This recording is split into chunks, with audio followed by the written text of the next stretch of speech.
Angad merchant 28 साल का एक अमीर बिजनेसमैन जिसे औरतों से नफरत थी, इसलिए उसने आज तक शादी नहीं की थी, मगर कूड़ेदान में मिली बच्ची को गोद ले लिया और उसका नाम रखा एकांशी। अंगद ने एकांशी को कभी अपनी माँ की कमी महसूस नहीं होने दी। एक दिन जब 4 साल की एकांशी सड़क पर दौड़ रही थी, उसका एक्सीडेंट होने वाला था। एक महिला ने आकर उसे बचा लिया। उस महिला का नाम आवृत्ति था, जो अभी अभी एक मेंटल हॉस्पिटल से भाग के आ रही थी।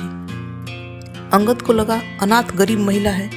एकांशी ने आवृत्ति को अपने साथ घर ले जाने की जिद की। अंगद ने आवृत्ति को अपने घर पर काम पे रख लिया, लेकिन अक्सर आवृत्ति और अंगद की हर छोटी चीज पर लड़ाई होने लगी। वहीं आवृत्ति और एकांशी का रिश्ता एक माँ बेटी के जैसा हो गया। क्या अंगद औरतों की तरफ अपनी नफरत के चलते आवृत्ति को एकांशी से दूर कर देगा, या उसकी नफरत धीरे धीरे प्यार में बदल जाएगी? आवृत्ति मेंटल हॉस्पिटल में कैसे पहुंची? इन सभी बातों को जानने के लिए इस कहानी को अंत तक जरूर सुनिएगा। कहानी अच्छी लगे तो लाइक कर दोस्तों के पास शेयर जरूर कीजिएगा। और हाँ, अगर आपने अभी तक मेरे चैनल को सब्सक्राइब नहीं किया है तो मेरे चैनल को सब्सक्राइब कर बेल को प्रेस कर दीजिएगा, ताकि इस तरह की और भी कहानी आने पर आपको नोटिफिकेशन मिल जाए। चलिए कहानी शुरू करते हैं। एक नई नवेली दुल्हन कमरे में पति का इंतजार करते हुए नींद के आगोश में जा चुकी थी। मीठे सपनों में खोई वो नींद में ही मुस्कुरा रही थी कि तभी उसके पति कार्तिक ने दरवाजा बंद करते हुए वहां कदम रखा। उसे नींद में मुस्कुराते देखकर कार्तिक की त्योरियां चढ़ गईं और वो उसके कंधे पर हाथ मारते हुए बोला, बड़ी जल्दी नींद आ गई तुम्हें? शादी की रस्में तो मैंने भी की हैं, मैं तो जाग रहा हूँ। ओह, पता नहीं कैसे सो गई, जाग ही रही थी, वो बैठते हुए बोली। नींद में बड़ा मंद मंद मुस्कुरा रही थी। कोई था क्या ख्वाब में? कार्तिक ने अगले सवाल को दागा। कैसी बातें कर रहे हैं आप? कोई भी तो नहीं, उसने धीरे से कहा। कार्तिक ने उसके चेहरे को ऊपर करते हुए कहा, सीरियस हो गई क्या? मजाक कर रहा था। कार्तिक मजाक के नाम पर सगाई के बाद से ही उसे टॉर्चर करता आ रहा था। बेहद शक्की आदमी था वो। दोनों की उम्र में काफी अंतर था और आवृत्ति से छोटी 2 चचेरी बहनें और थी घर में। इसलिए कार्तिक का दिल उस पर आ जाने से उसके चाचा चाची ने फौरन शादी के लिए हाँ कर दिया था। बिना दान दहेज के शादी करने वाले लड़के बड़े नसीब से मिलते हैं, वो भी लड़का डॉक्टर है।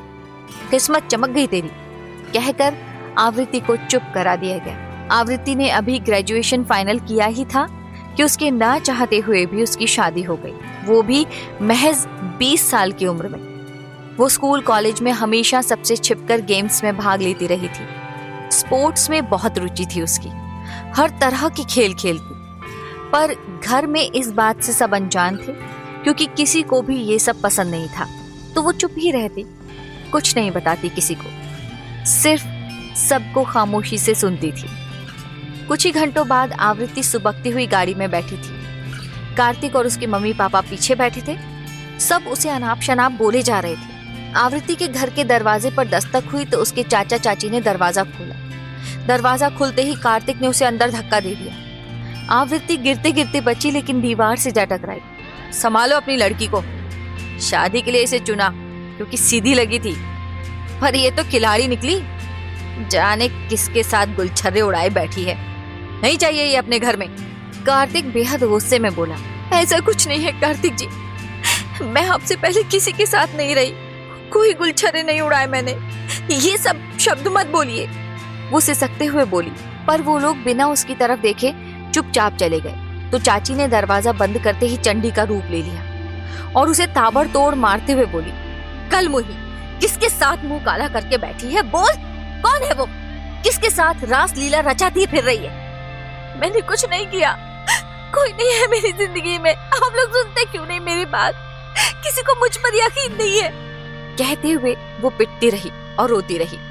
आखिर में चाची ने उसे घर से बाहर धक्का देते हुए कहा, जा, शर्म बची हो जरा भी तो किसी गाड़ी के नीचे आकर मर जा। मेरी 2 बेटियां और हैं, तेरी परछाई से भी दूर रखना चाहती हूँ मैं उन्हें, निकल यहाँ से। आवृत्ति अब संज्ञा शून्य सी सड़क पर चले जा रही थी। नई जिंदगी बसने से पहले ही उजड़ गई थी। कहीं कोई सहारा नहीं था, बिल्कुल पागल नजर आ रही थी वो। उसी शहर में आधी रात का समय एक लोकल हॉस्पिटल में एक लेडी ने सब तरफ सन्नाटा देखा तो उठकर अपनी नवजात बच्ची को बाहर डस्टबिन में डाल दिया। वो इस बात से बेखबर थी कि किसी की नजर उस पर थी। वो अंदर गई और लेट गई। फिर कुछ देर बाद उठकर चिल्लाने लगी, मेरी बच्ची चोरी हो गई, मेरी बच्ची, कैसा अस्पताल है ये। उसके आसपास के लोग और नर्स जमा होने लगे। हॉस्पिटल की इज्जत का सवाल था और वहीं काम करने वाली एक नर्स ने मृत बच्ची को कुछ ही देर पहले जन्म दिया था। उस बच्ची को स्टाफ ने उस औरत के पास लाकर रखा और बोले, हम एग्जामिन करने ले गए थे कि शायद सांस चलने लगे, पर आपकी बच्ची मृत है। उस दुष्ट औरत के चेहरे पर सबसे छिपकर पल भर को मुस्कान की रेखा उभरी और फिर वो घड़ियाली आंसू बहाने लगी। उधर एक शख्स उस बच्ची को डस्टबिन से निकालकर हॉस्पिटल ले गया और उसका चेकअप कराकर घर की तरफ निकल गया। रुई के टुकड़े सी वो बच्ची उसकी बड़ी बाहों में सिमटी हुई थी। उसे देखते हुए वो बोला, तुम्हें मैं बड़ा करूंगा, तुम इन 2 कौड़ी की लड़कियों जैसी नहीं बनो। आज से तुम्हारा नाम एकांशी मर्चेंट है, अंगद मर्चेंट की बेटी हो तुम। तभी सामने नजर करते ही उसने जोरदार ब्रेक मारा, पर फिर भी सामने कोई टकरा ही गया तो वो नीचे उतरा। नीचे शादी के जोड़े में कोई लड़की बेहोश पड़ी थी। अंगद ने उसे देखकर घृणा से मुंह बनाते हुए कहा, ब्लडी चीटर गर्ल्स। फिर बिना उसकी तरफ गौर किए उसे उठाकर गाड़ी में डाला और पास ही के एक हॉस्पिटल के कॉरिडोर में छोड़कर वापस जाने को मुड़ते हुए बड़बड़ाया, ऐसी खूबसूरती किस काम की जब अक्ल 2 पैसे की बिना हो। तुम्हारे साथ जो भी हुआ हो ठीक ही हुआ है। प्यार करने वाले लड़कों की कद्र तुम लड़कियों को होती कहाँ है? पैसे चाहिए बस। ऐसी ही हालत के काबिल हो तुम लोग। ऐसे ही लड़कों के पल्ले पड़ोगी तो अक्ल आएगी। और वो अपने गंतव्य की ओर चला गया, जबकि वो लड़की हॉस्पिटल के कॉरिडोर में बेहोश पड़ी रही। अंगद उस बच्ची के साथ घर लौट आया और पीछे उस दुल्हन को हॉस्पिटल के कॉरिडोर में बेहोशी की अवस्था में ही कुछ लोग उठा ले गए। इस बात को 4 साल बीत चुके थे। इन बीते सालों में अंगद मर्चेंट ने जी तोड़ मेहनत से खुद को एक काबिल बिजनेसमैन के रूप में स्थापित किया। जिम ज्वाइन किया। पहले का वो मध्यम सा शारीरिक गठन रखने वाला लड़का अब बिल्कुल बदल चुका था। आज वो एक सुगठित शरीर का मालिक था। वो मिस्टर परफेक्ट था, एक ऐसा आदमी जिसे हर लड़की अपने पति के रूप में पाना चाहती थी। बेहद हैंडसम नजर आता था वो। लड़कियां उसकी दीवानी थी तो वो भी दिलदार बन गया था। लड़कियों को निराश न करते हुए उन्हें खुद के करीब आने का मौका दे दिया करता था। इन्हीं आदतों के चलते उसकी छवि एक कैसेनोवा की बन गई थी। वो अपनी इस छवि को बदलने की कोशिश भी नहीं करता था। अफवाहों को बेखौफ उड़ने देता था।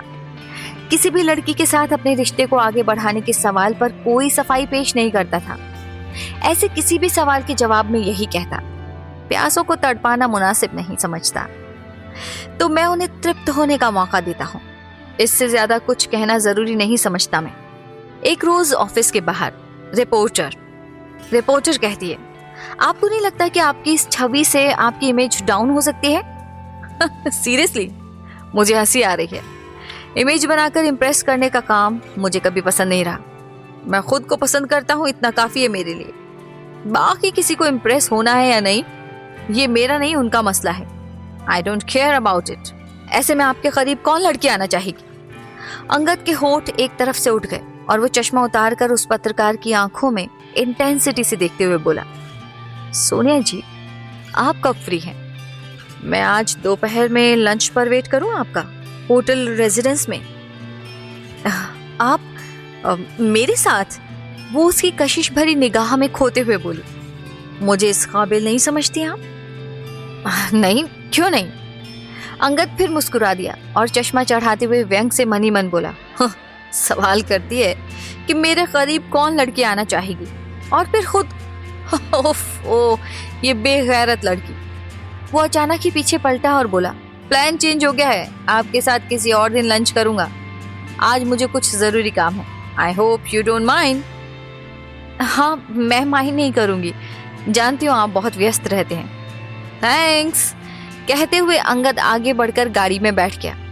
अगले दिन अंगद शीशे के सामने बाल बना रहा था कि तभी एक 4 साल की छोटी बच्ची उसके पैरों से आ लिपटी। पापा, गुड मॉर्निंग मेरी जान, कहते हुए अंगद ने उसे गोद में उठा लिया। गुड मॉर्निंग, इतनी जल्दी उठ गई आप? आपके हाथ से नाश्ता करना है मुझे। चलिए आज हम साथ खाएंगे। रोज रोज क्यों नहीं? काम होता है ना बच्चे, पर मुझे अकेले बिल्कुल अच्छा नहीं लगता पापा। ऐसा ही है तो फिर आप शैतानी करके सबको भगा क्यों देती हैं? मैंने तो बहुत बार कोशिश की ताकि आपके साथ कोई हर वक्त रह सके। आपको कोई पसंद ही नहीं आता। मुझे सिर्फ आप चाहिए, क्योंकि मैं हर वक्त साथ नहीं रह सकता ना बच्चे। तो फिर मम्मा को ले आओ ना। नॉट अगेन बेटा, कहते हुए अंगद ने उसे गोद से नीचे उतारते हुए कहा। शिवा। शिवा की अम्मा जानवी जी वहां आ गई तो अंगद एकांशी का हाथ उनके हाथ में देते हुए बोला, नाश्ते की टेबल पर ले जाइए, मैं आता हूँ कपड़े पहनकर। वो एकांशी को लेकर चली गई तो अंगद के चेहरे की खुशगवारी चली गई। वो आंख बंद करते हुए बोला, आई लव यू बेटे, बट आई हेट हर। हमारी जिंदगी में उसकी कोई जगह नहीं, कभी नहीं। उधर दूसरी तरफ एक मशहूर हॉस्पिटल पर कुछ अनैतिक कार्यों का संदेह होने पर वहां छापा पड़ा तो पुलिस ने वहां से बहुत सारे मरीजों को गाड़ी में भरा ताकि उन्हें उनके घर छोड़ा जा सके। कुछ पागलों को पागलखाने छोड़ने के लिए दूसरी गाड़ी में भरा तो उनमें से एक अर्धविक्षिप्त सी दिखने वाली लड़की गाड़ी से उतरकर भाग गई। उसकी हालत कोई खास अच्छी नहीं थी, बहुत मैली सी और पतली सी हालत में थी, मानो शरीर का सारा खून कोई चूस गया हो। हाथों पर लगी ड्रिप को नोचते हुए वो पीछे देखते हुए बेतहाशा भागती जा रही थी ताकि कोई उसे पकड़ ना सके। इधर एकांशी ने चुपचाप नाश्ता किया, फिर जब अंगद कहीं जाने लगा तो वो भी अंगद के पीछे निकल गई। अंगद उसके पीछे होने की बात से अनजान था। वो चुपचाप तेज कदमों से आगे चला जा रहा था। पीछे पीछे एकांशी दौड़ रही थी और अब पापा पापा कह रही थी, क्योंकि अंगद रह रहकर भीड़ में ओझल होता जा रहा था। पर गाड़ियों के शोर में उसकी आवाज दब गई थी।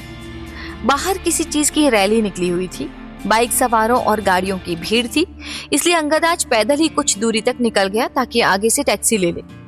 उधर भागते भागते वो अर्धविक्षिप्त लड़की एक गाड़ी से टकराई तो शीशा नीचे करके उसे दुत्कारते हुए भला बुरा कहने लगे, जबकि वो उन्हें एकटक देखती ही रह गई। पलकों के कोने पर आंसू की चंद बूंदें अटक कर रह गईं। इससे पहले कि आंसू गिरते वो फौरन दूसरी तरफ पलटी और एक छोटी सी बच्ची पर उसकी नजर पड़ी जो गाड़ी के नीचे आने ही वाली थी। वो अर्धविक्षिप्त लड़की फौरन आगे बढ़ी और उस बच्ची को एक तरफ धक्का देते हुए खुद गाड़ी के आगे आ गई। गाड़ी उसे टक्कर मारते हुए गुजर गई। कमजोर तो थी ही, वो दर्द से वहीं बेहोश हो गई।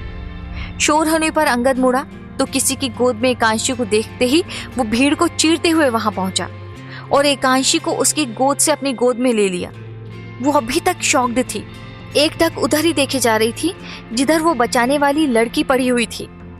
अंगद ने उसे चूमते हुए कहा, तुम ठीक हो? बोलो कुछ, ऐसा चेहरा क्यों बना रखा है? एकांशी, मेरी तरफ देखो, उधर मत देखो, मैं हूं यहाँ, डरने की कोई बात नहीं बेटा। एकांशी ने उसकी तरफ न देखते हुए सुबकते हुए उंगली से उस तरफ इशारा किया तो अंगद उसके आंसू पहुंचते हुए उस दिशा में बढ़ते हुए बोला, मैं देखता हूं, चुप रहो, रोने की कोई बात नहीं, सब ठीक है। अंगद ने आगे भीड़ को हटाया और उस लड़की को उठाकर एक शख्स को गाड़ी में रखते हुए हॉस्पिटल की तरफ चल दिया। एकांशी एकटक उस अर्धविक्षिप्त को देखे जा रही थी और अंगद एकांशी को। उसने अब घर पर फोन मिलाया और बोला, एकांशी का ख्याल रखने को कहा था ना मैंने, जान सकता हूँ कहाँ है वो मिल नहीं रही सर, हम कब से ढूंढ रहे उन्हें, सबको फायर करता हूँ मैं, अपना अपना हिसाब सर से लेकर चले जाओ मेरे घर पहुंचने से पहले।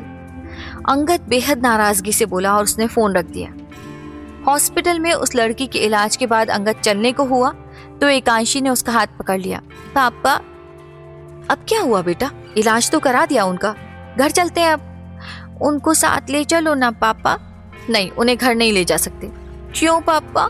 क्योंकि उन्हें उनके घर जाना होगा, उनका कोई नहीं।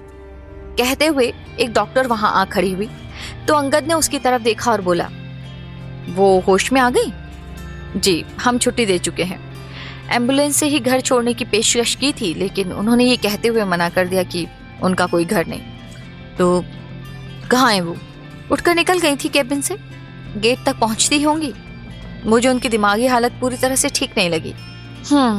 कहते हुए अंगद फौरन एकांशी के साथ बाहर निकला और उसके पीछे पहुंचकर टोक दिया, हेलो। वो पलटी तो अंगद फौरन बोला, अगर आपको ठीक लगे तो जब तक आपकी हालत ठीक ना हो जाए आप हमारे साथ रह सकती हैं। नहीं, कहते हुए उसने फिर कदम बढ़ा दिए। प्लीज वरना एकांशी रोने लगेगी। एकांशी आंखों पर हाथ रखते हुए बोली।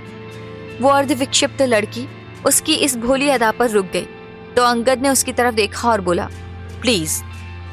उस लड़की ने सिर हिलाकर स्वीकृति जता दी और अंगद ने एकांशी के चेहरे पर चमक देखकर मुस्कुराते हुए कदम आगे बढ़ा दिए और बोला, आइए। वो बाहर निकले तो एक गाड़ी खड़ी थी। दोनों आगे बैठ गए तो वो लड़की पीछे बैठ गई। उसने पूरे टाइम रास्ते को घूरने में ही बिता दिया जब तक कि अंगद घर नहीं पहुंच गया। वो गाड़ी से उतरकर घर को देखने लगी तो अंगद ने एक नजर उस पर डाली, फिर अंदर बढ़ते हुए बोला, अंदर आओ।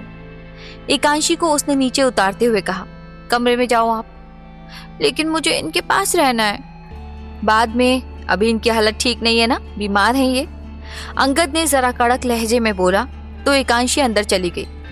उसके जाते ही अंगद ने उस लड़की की तरफ देखा, फिर बोला, मेरे पीछे आइए। वो लड़की खामोशी से उसके पीछे चल दी। एक खाली रूम में ले जाकर अंगद ने जैसे ही दरवाजा बंद करना चाहा तो उस लड़की ने फौरन दरवाजा पकड़ लिया। अंगद ने उसकी तरफ देखा तो अब तक सौम्य और भोली नजर आ रही लड़की के चेहरे पर आक्रोश का भाव उभर आया था। क्यों लाए हो मुझे यहाँ? मेरे दुर्भाग्य का फायदा उठाना चाहते हो? वो सीधे उसकी आंखों में देखते हुए बोली। अंगद हंस पड़ा, फिर चुप होते हुए बोला, फायदा उठाना? What a joke! It's not a joke. वो लड़की बोली तो अंगद ने उसे देखते हुए कहा, रस्सी जल गई पर बल नहीं गया वाला हाल है तुम्हारा। खुद को जरा शीशे में तो देखो, है क्या तुम्हारे पास कि कोई फायदा उठाएगा? हड्डियों का ढांचा मात्र हो। उस लड़की ने अंगद के इशारे पर शीशे की तरफ देखा तो उसकी आंखें फटी रह गईं। वो शीशे के करीब चली गई और खुद की तरफ देखते हुए हैरान होने लगी। ये मैं ऐसी? वो खुद में बड़बड़ा उठी। अपनी झलक शीशे में देखने के बाद उसने तुरंत ही अपना मुंह फेर लिया और बोली, मैं साफ साफ कहने वालों में से हूँ। मेरे पास पैसे नहीं है कि मैं चुकाऊंगी। हॉस्पिटल में जो भी खर्च हुआ वो मैं नहीं दे सकती। मेरी बेटी की जान बचाई थी तुमने तो तुम्हारी मदद कर दी मैंने। उस खर्चे की डिमांड नहीं कर रहा मैं तुमसे। फिर वो बच्ची है, अच्छा बुरा नहीं समझती। जो आंख के आगे दिखा उसे सच समझ लिया, पर मैं बच्चा नहीं हूँ। बोलो, किस पर्पस से तुमने मेरी बेटी को बचाया? पैसे चाहिए या कोई और लालच है? क्या चाहिए? लड़की उसकी बात सुनकर हैरानी से उसे देखते हुए बोली। वो नजर आ गई तो बचा लिया था। मैं नहीं जानती थी कि वो इस आलीशान घर की निवासी है। लालच से ही हर काम नहीं किया जाता, कुछ चीजें इंसानियत के नाते भी की जाती हैं। अंगद ने फौरन उंगली आगे करते हुए कहा, जस्ट शट अप, ओके? नफरत है ऐसे लेक्चरों से मुझे। इंसानियत एंड ऑल। प्रैक्टिकल बात करो, क्या चाहिए? हमारे सहारे प्रगति की सीढ़ियां चढ़ने का इरादा है ना? लड़की अब तल्खी से बोली। बड़ी वाहियात किस्म के इंसान हैं आप। है कौन आप? बड़े घर में रहने वाले एक छोटी सोच के आदमी से ज्यादा कुछ नहीं लगे अभी तक मुझे।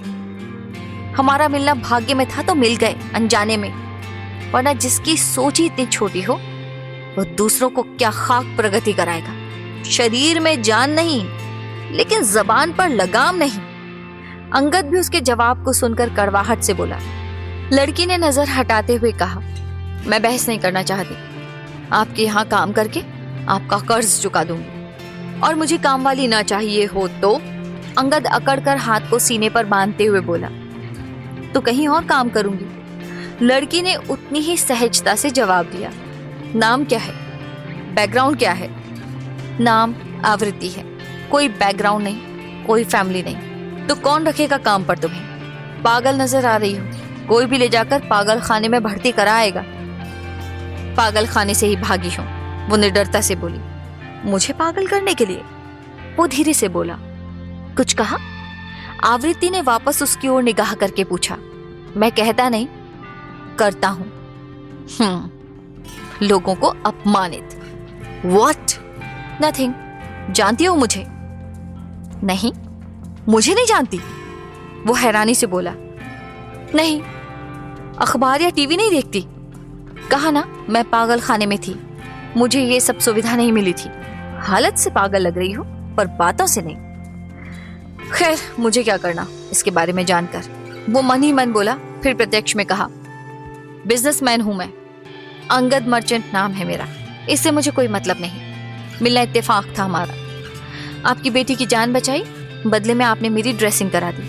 इससे ज्यादा ना तो आप में और ना यहाँ रहने में मुझे इंटरेस्ट है, आवृत्ति ने कहा और जाने को कदम बढ़ाया तो अंगद ने भी दरवाजा छोड़ दिया और पीछे हटकर हथेली से इशारा करते हुए बोला, प्लीज गो, दरवाजा खुला है। वो निकलकर बाहर चली गई तो अंगद फोन पर लग गया। सुजीत, नए काम करने वालों का इंतजाम कर, घर के बाहर एक लड़की निकली है, उस पर नजर रखवा किसी से। ओके सर, सुजीत ने कहा। अंगद ने फोन जेब में रखकर अमरेंद्र मर्चेंट के कमरे की तरफ कदम बढ़ा दिए। पापा, वो गेट पर पहुंचकर बोला। सामने व्हील चेयर पर मौजूद अमरेंद्र मर्चेंट ने पहिए घुमाया और उसकी तरफ देखते हुए बोला, न मालूम कि कब एकांशी बाहर निकल गई। हम सच में ध्यान रखते हैं उसका। इट्स ओके पापा, गिल्ट ना ले प्लीज। मैं सोच रहा हूँ कि एक मेड रखूं, 24/7 यहीं रहेगी एकांशी के साथ समय बिताने के लिए। कौन है? अभी तो कोई नहीं, बस ख्याल आया है, तो आगे देखते हैं। एकांशी टिकने देगी? यही तो देखना है पापा। कोशिश करो, अगर एकांशी मान जाती है तो बहुत अच्छी बात है। पापा। कुछ देर बाद अंगद काम में व्यस्त हो गया। तभी एकांशी वहां आई। पापा, वो लेडी कहाँ है? वो बीमार थी ना बेटा, तो उन्हें अस्पताल में चेकअप के लिए जाना था, वो वहीं गई हैं। वो फिर से आएंगी? क्यों आएंगी? अपने घर जाएंगी ना। उनका घर कहाँ है? आप मुझे बताओ, क्या आपको उनके बारे में क्यों जानना है? क्योंकि उन्होंने मुझे बचाया, तो हमने भी मदद की ना उनकी बेटा। नहीं, मुझे वो चाहिए। क्या मतलब कि चाहिए? वो कोई खिलौना नहीं कि आपको दिला दूं? मुझे खिलौने नहीं चाहिए, मुझे मम्मा चाहिए। जिद नहीं करते बेटे। मैं खाना नहीं खाऊंगी, दूध भी नहीं पीऊंगी। मैं भी देखता हूँ कैसे सोते हो भूखी। एकांशी गुस्से में मुंह फुलाकर चली गई तो अंगद ने आंखें बंद कर ली। वो कुछ सोचने लगा। कुछ घंटे बीत गए, शाम ढलकर रात गहराने लगी थी और एकांशी सच में कुछ नहीं खा रही थी। अंगद उसे मनाते मनाते थक चुका था। आखिर उसकी जिद के आगे उसे हार माननी पड़ी। सुजीत को फोन करके आवृत्ति के बारे में पता किया और वहां पहुंचा तो वो एक मंदिर की सीढ़ियों पर खुद के दुपट्टे को ओढ़े लेटे हुई थी। अंगद ने वहां पहुंचकर जैसे उसके दुपट्टे को हाथ लगाया, आवृत्ति ने फौरन बिना देखे एक कोहनी जड़ दी। उसकी कोहनी झुके हुए अंगद की ठोड़ी पर लगी, जिससे उसकी जीभ कट गई। अंगद तिल मिलाकर सीधा हो गया तो आवृत्ति भी उठ बैठी। सामने अंगद को देखकर उसके चेहरे पर हैरानी के भाव के साथ उसे देखने लगी। अंगद भी दांत पर दांत जमाए उसे ही घूर रहा था। आवृत्ति ने खामोशी से अपनी नजर हटा ली और फिर लेटने को हुई तो अंगद को ही चुप्पी तोड़नी पड़ी। हमें बात करने की जरूरत है। आपको जरूरत है तो मुझे कहिए, हमें नहीं। वो बिना अंगद की तरफ देखे अपने पैर की उंगलियों से खेलते हुए बोली, न पूछूं तो सड़क पर पड़े पड़े मर जाएगी, लेकिन अक्कड़ देखो जैसे कहीं की साहबजादी हो। अंगद मन ही मन बोला, जल्दी बोलिए, मुझे नींद आ रही है, सोना भी है मुझे। मेरे पास एक डील है, मैं आपका प्रॉपर इलाज कराऊंगा, बदले में आपको मेरे घर पर रहकर मेरी बेटी की देखभाल करनी होगी। ये अर्धविक्षिप्त लड़की तो कोई और नहीं बल्कि आवृत्ति निकली। वो आवृत्ति जिससे 4 साल पहले उसके पति ने, उसके घर वालों ने, सबने ठुकरा दिया। फिर आवृत्ति पागल खाने में क्या कर रही थी? अंगद की डील सुनकर कुछ सेकंड के लिए आवृत्ति सोच में पड़ गई थी। फिर बोली, अगर मैं आपकी बेटी की देखभाल करने से सहमत ना हूं तो भी करना होगा आपको। जबरदस्ती है कोई? हाँ, जबरदस्ती ही है। उसकी बात सुनकर आवृत्ति अनायास ही हंस पड़ी। तुम मुझ पर हंस रही हो? अंगद ने नाराजगी से भौहें उठाते हुए कहा। आप पर नहीं, आपकी बात पर हंस रही हूं। बहुत अमीर हो ना, फिर मेरे पीछे क्यों पड़े हो?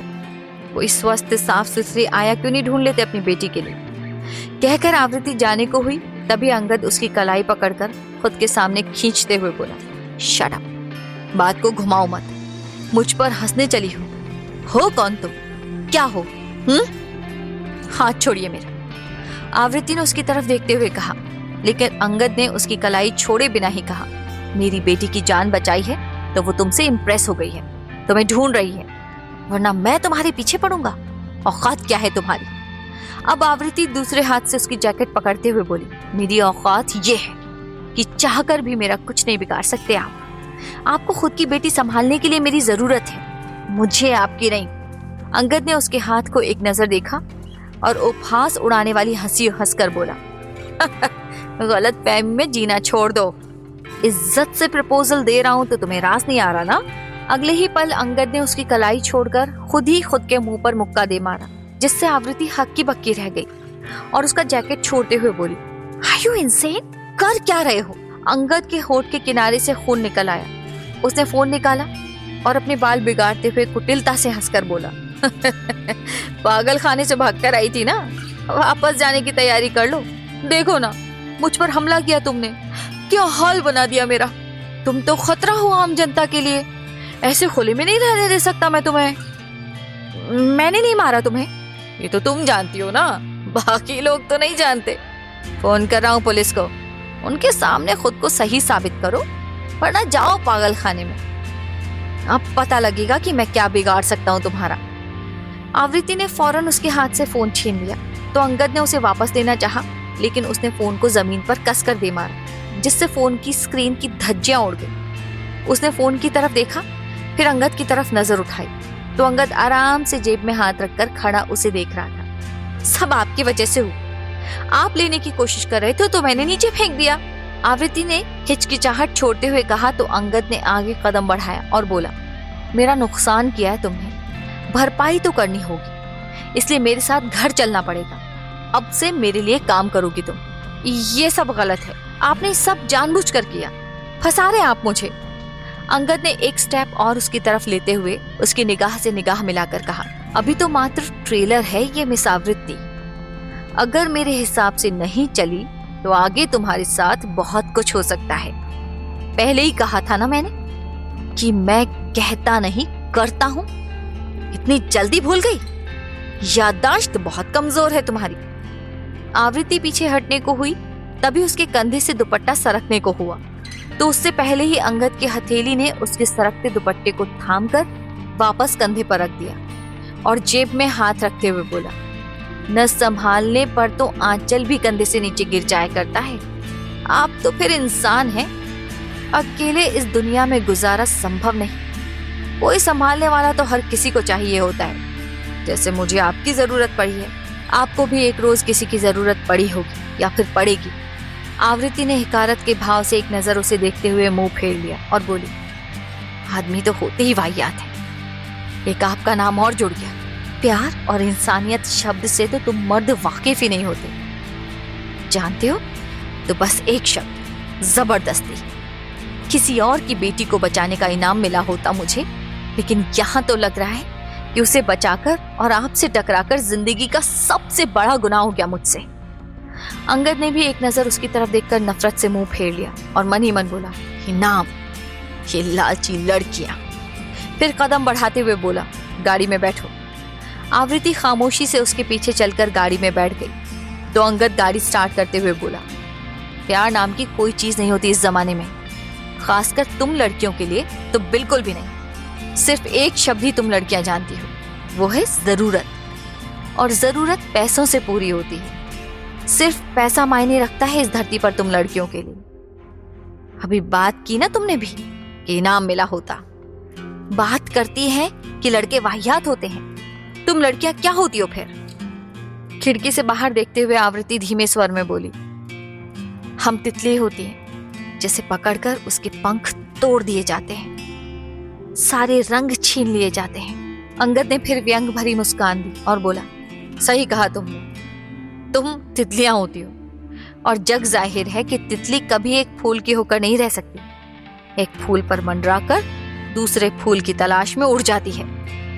वफा की तो फितरत ही नहीं होती, खालिस बकवास। बेवफा तुम लड़के होते हो, बदगुमान भी, लेकिन बदनाम लड़की को कर देते हो।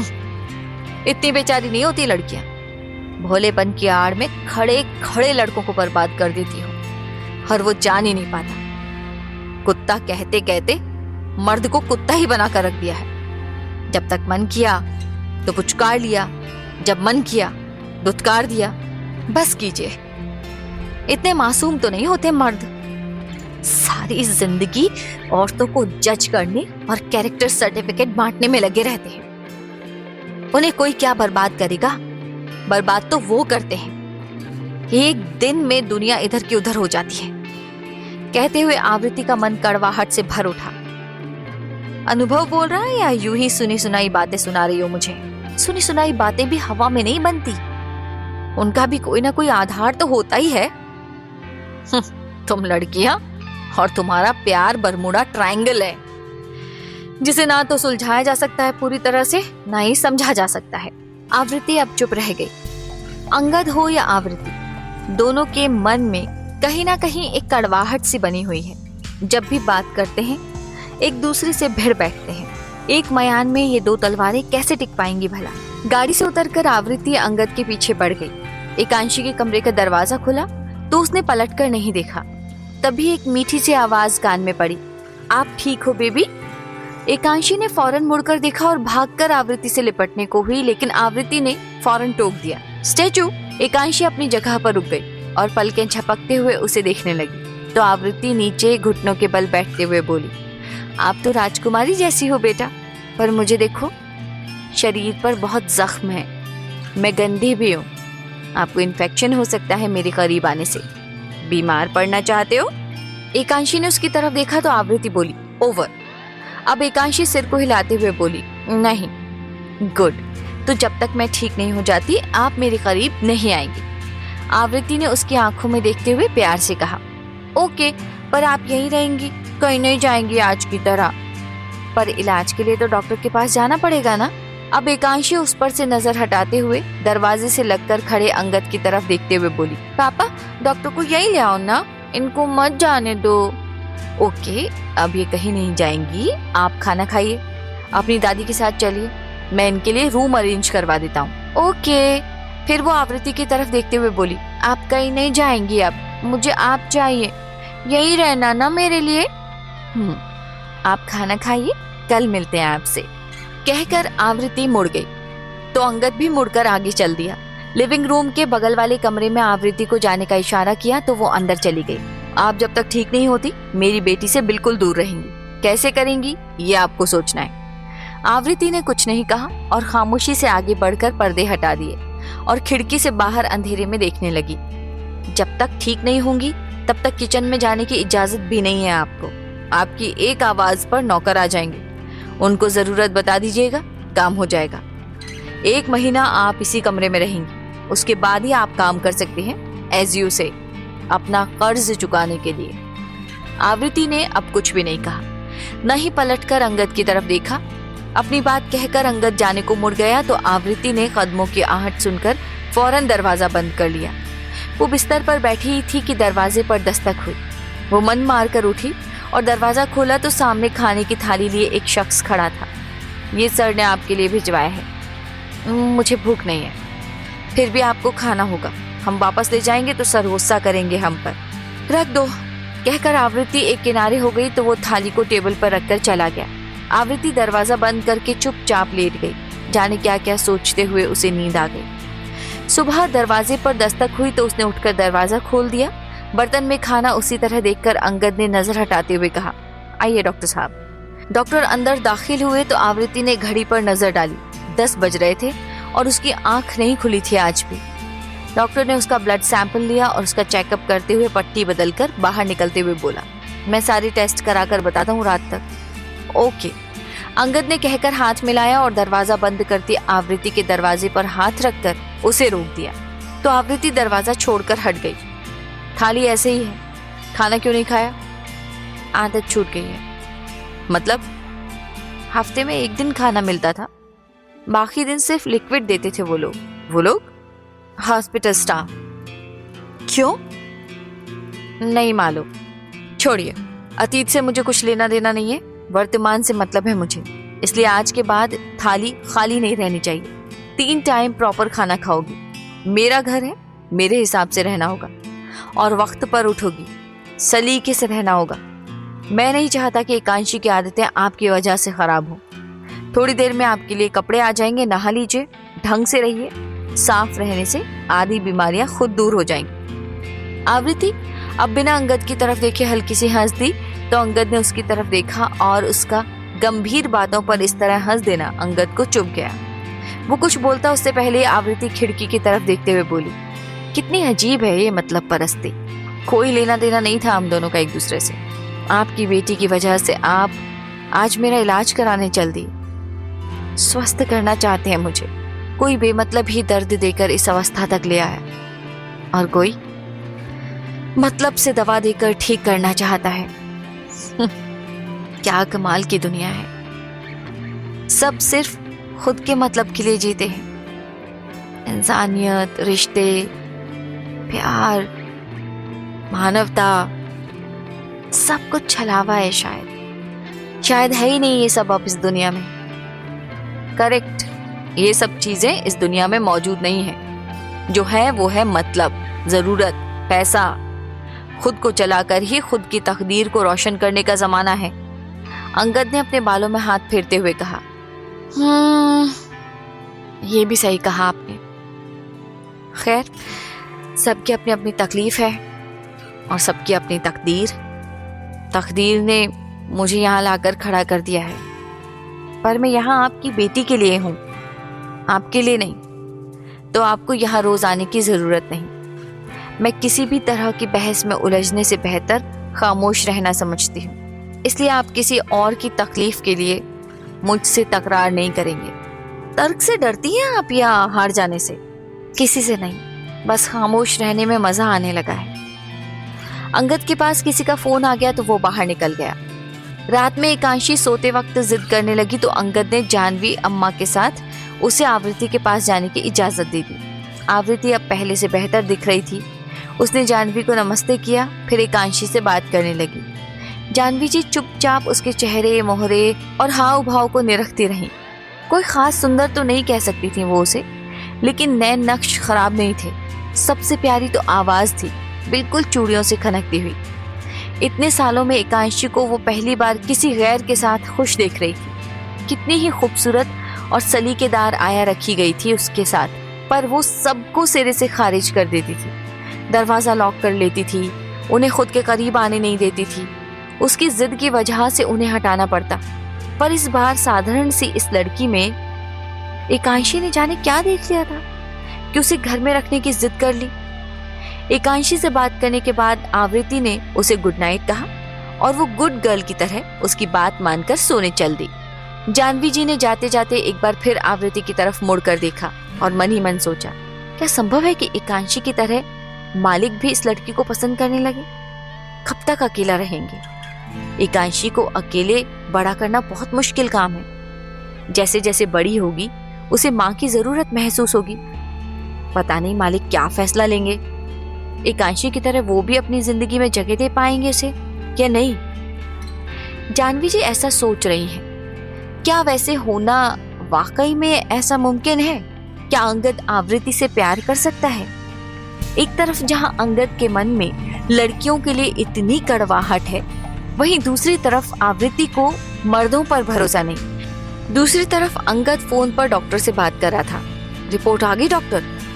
हाँ, उन्हें मेडिसिन दी जाती रही है जिससे वो बहुत ज्यादा वक्त सोई रहती थी। कुपोषण की शिकार है, बस कोई अछूत बीमारी नहीं है। खान पान पर ध्यान देंगे तो ठीक हो जाएंगे। मानना पड़ेगा जिजीविषा है उनमें, वरना कोई भी जीने की इच्छा छोड़ देता।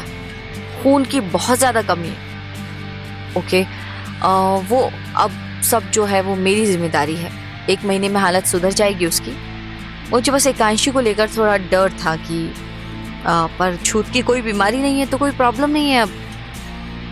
अगले दिन आवृत्ति की आंख लेट ही खुली, लेकिन अंगद ने कोई बवाल नहीं मचाया। डॉक्टर ने उसे कहा था कि लंबे समय से दी जा रही दवाओं के असर से उसे ज्यादा नींद आने की समस्या कुछ वक्त तक बनी रह सकती है। ऑफिस जाने के बाद अंगद आवृत्ति के कमरे की तरफ बढ़ गया। दरवाजा नॉक किया तो आवृत्ति ने दरवाजा खोला। अंगद अंदर कदम रखे बिना ही बोला, नाश्ता किया आपने? हाँ। गुड, आज बात करनी थी इसलिए आना पड़ा।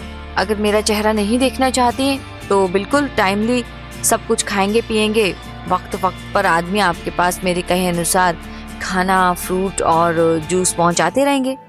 आवृत्ति ने सिर हिला दिया और दरवाजा बंद कर दिया, जबकि अंगद अभी दरवाजे पर ही था। अंगद ने एक नजर घूरकर बंद दरवाजे को देखा, फिर जाने को कदम बढ़ाते हुए मन ही मन सोचा, खुद को क्या समझती है? एक बार ठीक हो जाए पूरी तरह से, फिर अकड़ निकालता हूँ इसकी। आवृत्ति ने अब टीवी चलाया और गाने देखकर डांस करने लगी। उसे हमेशा से डांस करना बहुत पसंद था। ट्यूशन पढ़ाने का कहकर घर से जाती, लेकिन असल में वो ट्यूशन नहीं पढ़ाती थी, बल्कि डांस एकेडमी में जाकर बच्चों को डांस सिखाती थी। थोड़ा बहुत गा भी लेती थी, पर उतना इंटरेस्ट नहीं था जितना डांस में। एकांशी रोज रात आवृत्ति से मिलने जाती, साथ में जानवी जी भी। दिन बीतते जा रहे थे और एकांशी का आवृत्ति के प्रति लगाव बढ़ता जा रहा था। आवृत्ति अब जैसे जैसे ठीक हो रही थी, उसका चेहरा भी बढ़ने लगा था। वो अब पहले से काफी अच्छी दिखने लगी थी। 1 महीना बीतने में समय नहीं लगा और 1 महीने बाद अंगद ने उसके कमरे की तरफ कदम बढ़ाया तो उसकी दहलीज पर कदम रखते हुए आवृत्ति बुरी तरह से खांसने लगी। अंगद दरवाजा नॉक किए बिना ही आगे बढ़ गया। उसकी पीठ थपथपाते हुए बोला, ठीक हो? आवृत्ति की खांसी रुकी, वो कुछ नॉर्मल हुई। अंगद को खुद की तरफ एकटक देखते पाकर असहज हो उठी। उसने अंगद से नजरें हटा ली। तभी अंगद अचानक टिश्यू पेपर से उसके चेहरे पर लगे जूस को साफ करने लगा तो आवृत्ति की निगाह पुनः उसकी तरफ उठ गई। चेहरा साफ होते ही अंगद एकाएक उसकी गर्दन की तरफ झुका तो आवृत्ति ने अंगद के सीने पर हाथ रखकर उसे दूर धकेलते हुए कहा, ये गलतफहमी दूर कर लो मिस्टर अंगद मर्चेंट, कि जिस लड़की की तरफ निगाह करोगे उसके दिल में हसरत जाग उठेगी तुम्हारे लिए। मेरा इलाज करा के एहसान किया है तो बदले में काम करके मैं चुका दूंगी। ये मत सोचना कि अपनी आबरू तुम पर लुटा दूंगी। अंगद ने हल्के से मुस्कुराते हुए अपना हाथ आगे बढ़ाया और उसकी शर्ट के कॉलर पर लगे टैग को निकालते हुए बोला, रिलैक्स। पहनने से पहले ये लेबल कपड़ों से हट जाना चाहिए। मेरी नजर में यूं तो लड़कियों की कोई आबरू नहीं होती, पर तुम कह ही रही हो तो अपनी सो कॉल्ड आबरू तुम खुद अपने पास रखो। ना तो मुझे इंटरेस्ट है और ना ही जरूरत है। आवृत्ति ने अब जूस का गिलास खत्म करते हुए टेबल पर रखा और बोली, जैसे खुद होते हो ना वैसा ही सामने वाले को भी असूम करोगे, बेशर्म और बेआबरू। या तो है ना कि इस वक्त तुम मेरे घर में हो तो आवाज उतनी ही करो जितनी बर्दाश्त की जा सके, अंगद ने कहा। तो आवृत्ति बोली, मुझे अच्छे से याद है कि मैं उसके घर में हूँ जो मुझे खुद यहाँ लेकर आया है, मेरे मना करने के बाद भी जबरदस्ती मजबूर करके। अंगद दांत पर दांत चढ़ाते हुए उसे घूर कर बोला, सारी गर्मी मेरे से बात करते हुए आती है ना? वैसे तो सबसे बड़े नरम लहजे में बात होती है। फूल जड़ी हो तो वही बनकर रहो, बारूद बनने की कोशिश मत करो। आवृत्ति ने भी अब निगाह उठाई और नजर मिलाकर बोली, बारूद तो एक ही काफी है घर में और वो आप हैं, लेकिन मुझे फूलझड़ी समझने की गलती मत कीजिए। मैं तीली हूँ जो पलक झपकते सबको आग लगा देगी। मानती हूँ कि मजबूर हूँ, पर मेरा जमीर गिराने की कोशिश मत कीजिए। काश कि तुम लड़कियों को खुद का जमीर उठाना आता, पर अनफॉर्चुनेटली तुम्हें सिर्फ फायदा उठाना आता है। लड़कियां क्या फायदा उठाएंगी? वो तो भोली भाली शहजादी होती हैं। लड़कियां और शहजादी वो तो होती है हराम। व्हाट नॉनसेंस, भूल रहे हैं आप? बता दूं कि आपकी भी एक बेटी है। अंगद ने फौरन अपने होठों पर उंगली रखते हुए बेहद गुस्से में कहा, डोंट यू डेयर। हमारे आर्ग्यूमेंट के बीच एकांशी कभी नहीं आनी चाहिए। मैं बिल्कुल बर्दाश्त नहीं करूंगा और मैं भी खुद के कैरेक्टर के बारे में कुछ बर्दाश्त नहीं करूंगी। सुन नहीं सकते तो बोलिए भी मत। एहसान तो किया है मुझ पर आपने, लेकिन अपनी जरूरत की वजह से, तो इसलिए ये मत सोचना कि मैं एहसान तले दबकर रहूंगी। जो वाक्य मुझे गलत लगेगा उसका जवाब मैं आपको जरूर दूंगी। अंगद को कदमों की आहट आने लगी तो वो आवृत्ति से दूर हट गया और बाहर निकला तो एकांशी उस ओर चली आ रही थी। उन नींदी सी आंखों में वो खूबसूरत गुड़िया सी नजर आ रही थी। अंगद ने उसे गोद में उठा लिया और किस करते हुए बोला, गुड मॉर्निंग मेरी जान। गुड मॉर्निंग पापा, कहते हुए उसने अपनी छोटी बाहें अंगद के गले में लपेट ली। सुबह सुबह यहाँ? अंगद ने कहा तो एकांशी बोली, मैं तो रोज आती हूँ सुबह शाम, आप ही नहीं आते कभी। आज आए आप पूरे 1 मंथ के बाद। चलो तो आप मिलकर आओ, मैं जा रहा हूँ अपने कमरे में। आप भी आओ ना, मजा आएगा साथ में। नहीं बेटा। पापा प्लीज। अंगद को सुबह सुबह उसे मना करना अच्छा नहीं लगा, इसलिए वो कमरे की तरफ बढ़ गया। एकांशी आवृत्ति से बातें करने लगी तो अंगद एकटक आवृत्ति को देखता रहा। देखी हुई क्यों लग रही है ये लड़की? ये चेहरा मैं पहले भी तो कहीं देख चुका हूँ, पर कब और कहाँ? आवृत्ति के खुले बाल उसके चेहरे पर आए तो एकांशी उसे हटाते हुए बोली, मैं करूं? आवृत्ति ने मुस्कुराते हुए सिर हिलाकर स्वीकृति दे दी। तब तक अंगद ने एकांशी को साइड करते हुए कहा, मैं करके बताता हूँ कि कैसे करते हैं। और आवृत्ति के कुछ समझने से पहले ही उसके बालों को कान के पीछे करते हुए उसके चेहरे को पहचानने की कोशिश करने लगा। उसकी उंगलियां आवृत्ति के माथे से होते हुए कानों तक चेहरे पर चली तो आवृत्ति को उस स्पर्श से कोई नफरत महसूस नहीं हुई। बहुत कोमलता से अंगद ने ये काम किया। आवृत्ति उसे देखते हुए मन ही मन बोली, शायद एकांशी को दिखाने के लिए कर रहा है ये, वरना इसका बस चले तो मेरे बाल ना नोच ले। समेटने का तो सवाल ही नहीं उठता। वाह पापा, कितने अच्छी लग रहे हैं आप मिस आवृत्ति के साथ। ऐसे ही रुकना, मैं आती हूँ। 1 मिनट एकांशी, रुको। दोनों एक साथ बोले। तब तक एकांशी ने फटाफट बाहर जाकर जाह्नवी अम्मा को पकड़ा और हाथ खींचते हुए बोली, आइए एक फोटो लीजिए ना अम्मा, पापा की उनके साथ। आवृत्ति ने उन्हें देखा तो बिस्तर में उठने को हुई, लेकिन अंगद ने तुरंत धीरे से टॉन्ट कसा, शर्मा रही हो? आवृत्ति अब रुक गई और उसे घूर कर देखा, जब तक जाह्नवी जी ने उनकी तस्वीर क्लिक कर ली। फिर एकांशी को गोद में उठाते हुए बोली, यहाँ बाद में आना बेटा, चलो ब्रश करते हैं। वो उसे लेकर निकल गई तो अंगद भी निकलने को हुआ, लेकिन आवृत्ति ने टोक दिया, शर्मा रहे हैं? अंगद पलटा और हंसते हुए बोला, आजकल तो लड़कियों को शर्म भी नहीं आती, लड़के तो फिर होते ही जन्मजात बेशर्म है। मैं क्यों शर्माने लगा भला? तो मैं क्यों शर्माने लगी भला आपसे? साथ में तस्वीर क्लिक कराने से किसी का साथ नहीं बन जाता मिस्टर मर्चेंट। मैं इतनी प्रैक्टिकल हूँ कि साथ में तस्वीर क्लिक कराने से मुझे कोई परहेज नहीं। मुझे तो किसी बात से परहेज नहीं, कहकर अंगद आंख मारते हुए बेशर्मों की तरह हंस दिया। आवृत्ति ने निगाह हटाते हुए कहा, रोज मैं टीवी देखती ही हूँ, बताने की जरूरत नहीं। अंगद हल्के से उसके करीब होते हुए बोला, रियली? पर मैं तो आपको आमने सामने देखने को नसीब हूँ, फिर टीवी में क्यों देखती हैं? जस्ट शट अप, आपको देखने में मुझे कोई इंटरेस्ट नहीं। मेरी कायल हैं तो मानिए ना, एडमिट करने में कैसी झिझक? वैसे हम पहले कहीं मिल चुके हैं ना? नहीं, मैं नहीं मिली, एंड आई विश कि मिली ही ना होती। मेरी आंखें धोखा नहीं खा सकती। याद नहीं आ रहा, लेकिन मिल तो चुका हूं कहीं ना कहीं। ये चेहरा मैंने देखा तो है, लेकिन कहाँ? तो डालते रहिए अपने दिमाग पर जोर। अब क्या इरादा है? अब आप ठीक हो चुके हैं, मैं काम करना चाहती हूँ, तो रोक कौन रहा है आपको? अब कीजिए, जाइए, किचन में जा सकती है। मैं किचन में क्यों जाऊंगी? मुझे जो पसंद है वो काम करूंगी। मतलब बाहर जाकर काम करना है? हाँ, मैं इसकी अनुमति नहीं दे सकता। आपसे अनुमति मांग कौन रहा है? मैं सिर्फ अपना फैसला बता रही हूँ। यहाँ सिर्फ मैं फैसले लेता हूँ, और मैं आपसे बिलोंग नहीं करती, तो मेरा फैसला आप नहीं ले सकते। कहा ना, बाहर नहीं जाएंगी आप। मैं जाऊंगी। देखो, मुझे अपनी पर आने पर मजबूर मत करो। टीवी वाला अंगद मर्चेंट देखा है आपने, लेकिन वादा है कि दूसरा अंगद मर्चेंट को देखना नहीं चाहोगी। अपनी पर आने का क्या मतलब है आपका? क्या करेंगे आप? ये जो मुझे देखते ही तुम्हारे अंग अंग में जिन जाग उठता है ना, इसे शांत करने में ज्यादा समय नहीं लगेगा, और फिर तो अंग अंग सहमेगा, रोम रोम कांपेगा। क्या करोगे? एसिड फेंकोगे मेरे ऊपर, या मेरी इच्छा के विरुद्ध मेरे करीब आओगे? बोलो ना, क्या करोगे? अंगद ने उसका हाथ पकड़ते हुए गुस्से में कहा, मुझे समझ क्या रही हो तुम? तूफान को हवा नहीं दिया करते मिस आवृत्ति। अपनी बेटी की वजह से शांत हूँ, वरना औकात नहीं किसी लड़की की कि मेरे से बहस करे या मेरे सामने खड़ी हो सके। एक नजर को तरसा दूं मैं तो। बात करना तो भूल ही जाओ। तुम लोगों का गुमान और गुरूर मैं अपने कदमों पर रखता हूँ। माथे पर सजाने के काबिल नहीं हो तुम लड़कियां। नफरत है मुझे लड़कियों से, बेइंतहा नफरत। तुम्हारी बेटी। आवृत्ति के वाक्य को पूरा होने से पहले ही अंगद ने उसके जबड़े को कसकर पकड़ते हुए चेहरे को अपने चेहरे के सामने किया और बोला, डोंट। डोंट।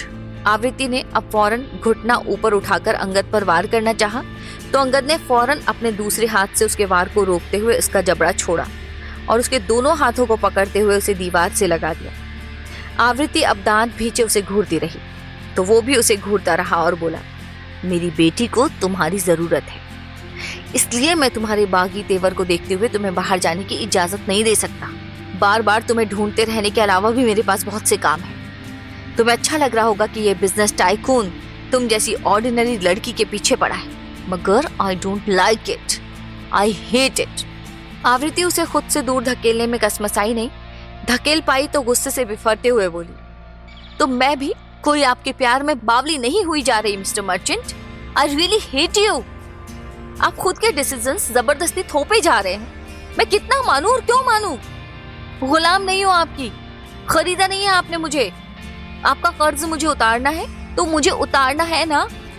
पैसे मैं कैसे अरेंज करती हूँ वो मैं डिसाइड करूंगी, आप नहीं। मुझे अपनी मर्जी का काम करना है, आपकी मर्जी का नहीं।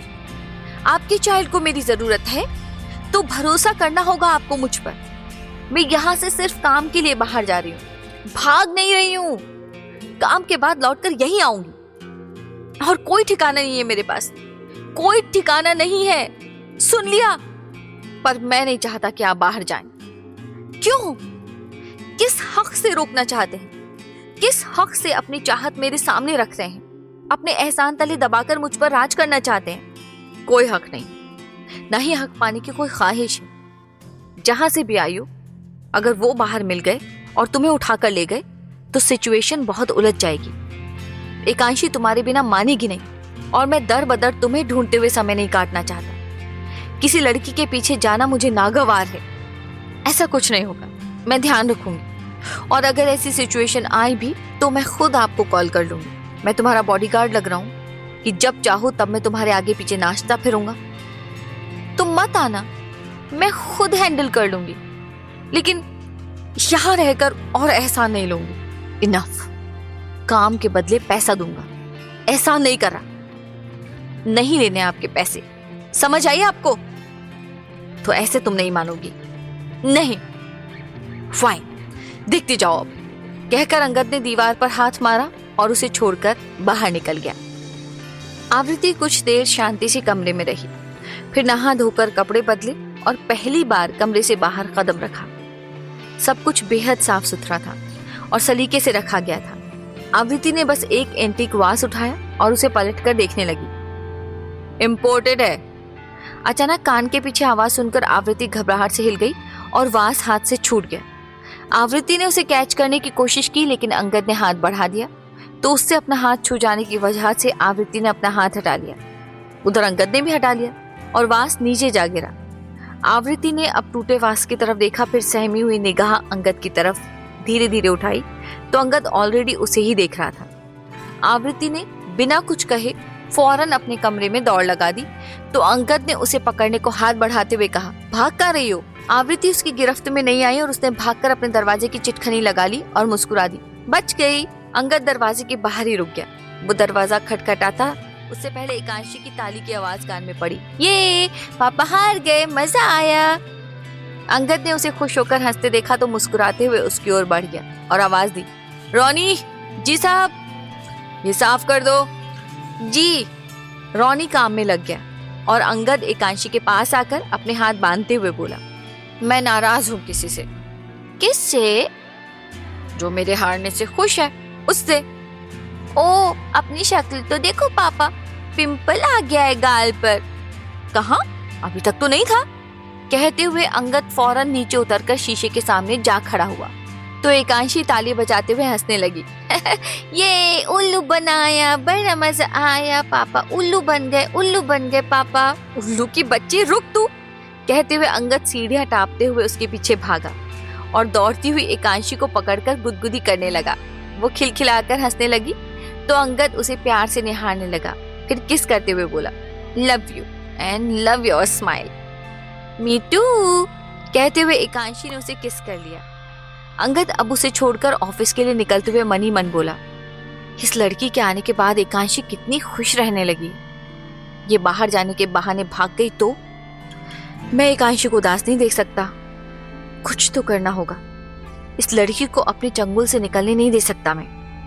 अंगद के जाने के बाद आवृत्ति बाहर निकली और इधर उधर देखने लगी तो जानवी जी पर नजर पड़ी।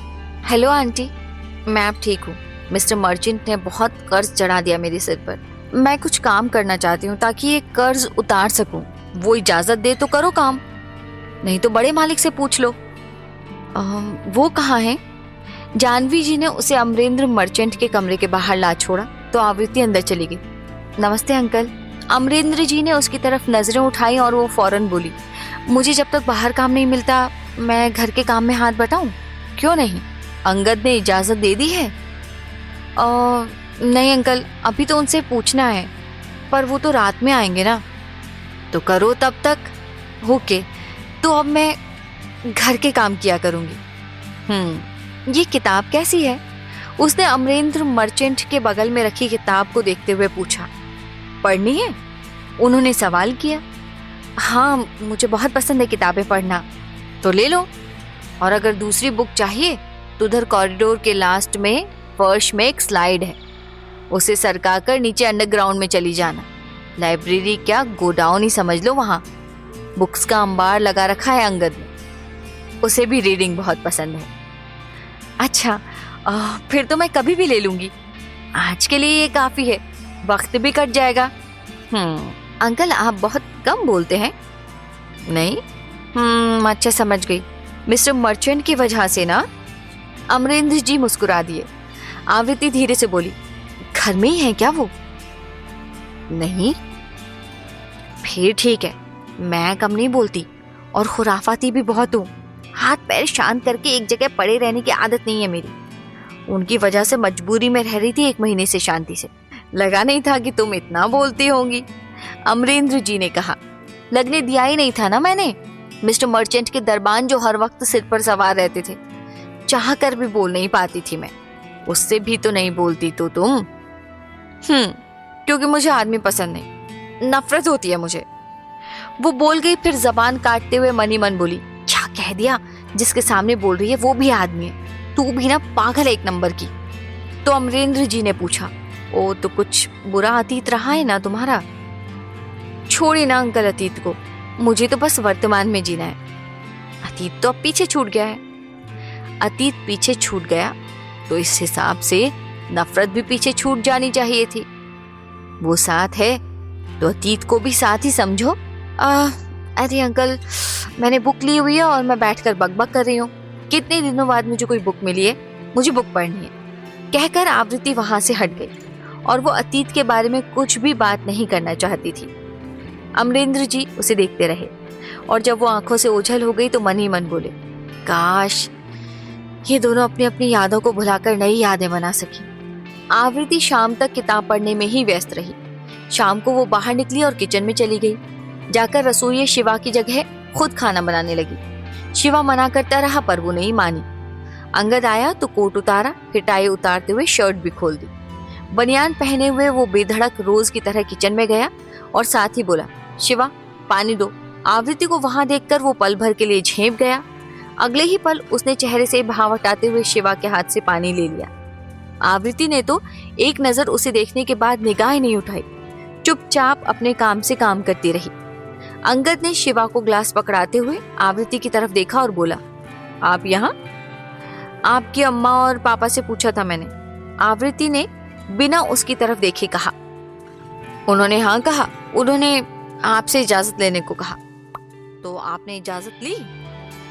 आप घर पर नहीं थे तो फोन कर सकती थी। मेरे पास फोन नहीं है। घर पर है ना, तो उसे यूज करने के लिए भी तो इजाजत की जरूरत होती, इसलिए नहीं किया। अब भी तो नहीं पूछ रही। ओके सर, मुझे जब तक बाहर जॉब नहीं मिलती क्या मैं घर के काम कर सकती हूँ? बेटर करो। ये कहकर वो किचन से बाहर जाने को हुआ, फिर अचानक ही पलटकर आया और तलकर रखे हुए बेसन के एक गट्टे को उठाने लगा। तभी उसके वापस आने से अनजान आवृत्ति ने कढ़ाई से अभी अभी निकाले हुए गट्टे थाली में रखे। मुंह से एक सिसकारी निकालने के साथ ही अंगद हाथ झटकने लगा तो आवृत्ति ने कहा, क्या हुआ? कहते हुए उसने हड़बड़ाहट में कड़छी छोड़ दी और उसकी हथेली को पकड़ा। तब तक छूटी हुई कड़छी आवृत्ति के खुद के पैर पर जा गिरी। गर्म ऑयल से सनी कड़छी पैर पर गिरने से उसकी आंखें बंद हो गई। उसके होठ गोल करके उसने हवा बाहर छोड़ी। अब अंगद हाथ झटक कर उसके साथ नीचे झुका ताकि उसके पैर को देख सके, तो दोनों के सिर आपस में टकरा गए। आवृत्ति का सिर भन्ना गया, इनफैक्ट तारे नजर आ गए उसे। उसने सिर पर हाथ रखे हुए होठों को और आंखों को भींच लिया। तब तक अंगद अपनी बनियान उतारकर उसके पैर पर लगे ऑयल को पोंछते हुए बोला, पागल सी, ठीक हो? आवृत्ति ने आंखें खोलते हुए सिर हिलाया तो अंगद के धड़ को इस तरह बेलिबास देखकर पीछे हटने को हुई, लेकिन गलती से अंगद उसके फ्रॉक पर ही पैर रखे हुए था तो उसके उठते ही चर्र की आवाज हुई। आवृत्ति कमर पर हाथ रखते हुए वापस बैठ गई और मुट्ठी भींच ली। उसके कपड़े की सिलाई उधड़ गई थी तो अपनी निगाह झुकाते हुए मुंह फेरकर अंगद भी उठ खड़ा हुआ। दोनों समझ ही नहीं पा रहे थे कि सॉरी कौन बोले कौन नहीं। इधर कड़छी गिरने की आवाज सुनकर किचन के दरवाजे पर आई जानवी जी बमुश्किल अपनी हंसी रोके हुए खड़ी थी। अंगद अब खुद का हाथ देखते हुए पलटा और वहां से चला गया। जानवी ने फ्रिज से बर्फ निकालकर आवृत्ति को देते हुए कहा, लगा लो नहीं तो फफोले पड़ जाएंगे। पहले उन्हें दे आइए ना, उनके लिए ले जा रही हूँ, तुम भी सिकाई कर लो। जी। जानवी जी अंगद के लिए बर्फ लेकर अमरेंद्र जी के कमरे में चली आई क्योंकि अंगद ऑफिस से आने के बाद वहीं रहता था। बर्फ लेने के बाद वो अमरेंद्र मर्चेंट से बोला, एकांशी को पता नहीं क्या दिख गया उस लड़की में, एक दिन में बवंडर आ गया घर में। कमरे में ही ठीक थी ये लड़की, बाहर निकलने पर घर के क्या नजारे होंगे सोचने वाली बात है। इस पर कहती है मैं बाहर जॉब करूंगी, बता रहा हूँ बाहर भी तांडव करके ही आएगी। तो तुम क्यों टेंशन ले रहे हो? और वैसे भी कोई एक कमरे में कैद होकर नहीं रह सकता, मुझे ही देख लो। पापा जानता हूँ, फिर भी सुबह एक एंटीक वास तोड़ दिया, अब मुझे जला दिया, साथ ही खुद को भी जला लिया। मुझे डाउट है कि एकांशी का भी ख्याल रख पाएगी या नहीं। पता लगेगा खुद के साथ साथ उसे भी खतरे में डालकर बैठी है गई। एकांशी खुद ही उससे दूर जाने को तैयार नहीं। तुम उसे बचपन से जानते हो, महाजिद्दी है, उसको वो लड़की बहुत भा गई है। यही तो परेशानी है पापा कि वो लड़की से नहीं उसके व्यक्तित्व से प्रभावित हो गई है। इस लड़की से पहले मैं घर आई हर आया को बखूबी भांप लेता था। उसे पता होता था कि वो आया उसके लिए नहीं बल्कि मेरे लिए आई है, मुझे रिझाने के लिए उसका ध्यान रखने का नाटक कर रही है, तो वो खुद को लॉक कर लेती थी। पर इस बार हालात अलग हैं पापा। इस लड़की ने खुद की परवाह किए बगैर एकांशी की जान बचाई और अब एक इंसिडेंट से एकांशी की जान बचाकर उसमें अटक कर रह गई है। वो उसके लिए ओवर पॉजेसिव है, उसे खोने से डरती है। पर किसी से यूं जबरदस्ती करना भी तो ठीक नहीं है बेटा। लड़की हमारी कोई नहीं है अंगद, उसे जबरन अपने घर में रहने पर मजबूर करना कहाँ तक उचित है। जब बात एकांशी की हो पापा तो मुझे उचित अनुचित कुछ नजर नहीं आता। वो लड़की यहीं रहेगी या तो खुद की मर्जी से या फिर मेरी मर्जी से। मैं उसे कहीं नहीं जाने दूंगा। किस हक से रोकोगे? रोकने के लिए हक जरूरी है क्या पापा? और अगर है तो हक भी ले लूंगा उस पर मैं। एकांशी मेरे लिए अनमोल है, पर वो एकांशी के लिए अनमोल हो गई है तो न चाहते हुए भी मेरी जिंदगी का हिस्सा है। किस्मत कभी कभी ऐसी जगह पर लाकर छोड़ती है कि अपनी चाहत के विपरीत काम करने पड़ते हैं। क्या करोगे? जो आप समझ रहे हैं। शादी? अमरेंद्र मर्चेंट ने खुशी छिपाते हुए सहज भाव से पूछा। सोचा था कि कभी किसी लड़की को हमारे घर नहीं लाऊंगा, पर कभी कभी वक्त मजबूर कर देता है अपने फैसलों से हटने पर। वो राजी होगी? उसकी राय तो जाननी ही किसे है, कोई मायने नहीं रखती उसकी रजामंदी या उसका इनकार। वो पहले भी कर्जदार हो चुकी है, उसे इस कर्ज से मैं निकलने नहीं दूंगा। और फिर भी नहीं मानी तो शादी आखिरी तरीका बचेगा। एकांशी की नजर में खुद को गिराना नहीं चाहता मैं। बगैर शादी के वो लड़की काबू में आने वालों में से नहीं है और बात सुनने को राजी नहीं रहती। हर बात पर उसे आपत्ति रहती है। कायदे से तो उसका नाम आवृत्ति नहीं आपत्ति होना चाहिए था। उधर आवृत्ति बर्फ से सिकाई करने के बाद किचन में गई तो एकांशी नजर आ गई। उसने हाथ पकड़कर उसे खींचते हुए कहा, आइए ना मिस आवृत्ति, पापा के रूम में बैठकर बातें करेंगे। नहीं, आवृत्ति झट से बोली। क्यों? लेकिन मेरी वजह से उनका हाथ जल गया है, गुस्सा होंगे वो मुझ पर। नहीं, पापा बहुत कम गुस्सा करते हैं, अब तक तो ठीक हो चुके होंगे वो। अच्छा बेटा, पर मैं तो अनजान हूं ना, मुझे अच्छा नहीं लगेगा कि मैं उनके कमरे में कदम रखूं। आप कहाँ चल रही हैं? मैं लेकर जा रही हूँ जबरदस्ती। लिटिल गर्ल सुनो तो, रुको ना। आवृत्ति कहती रहती है लेकिन एकांशी उसका हाथ पकड़कर कमरे तक खींच लाई।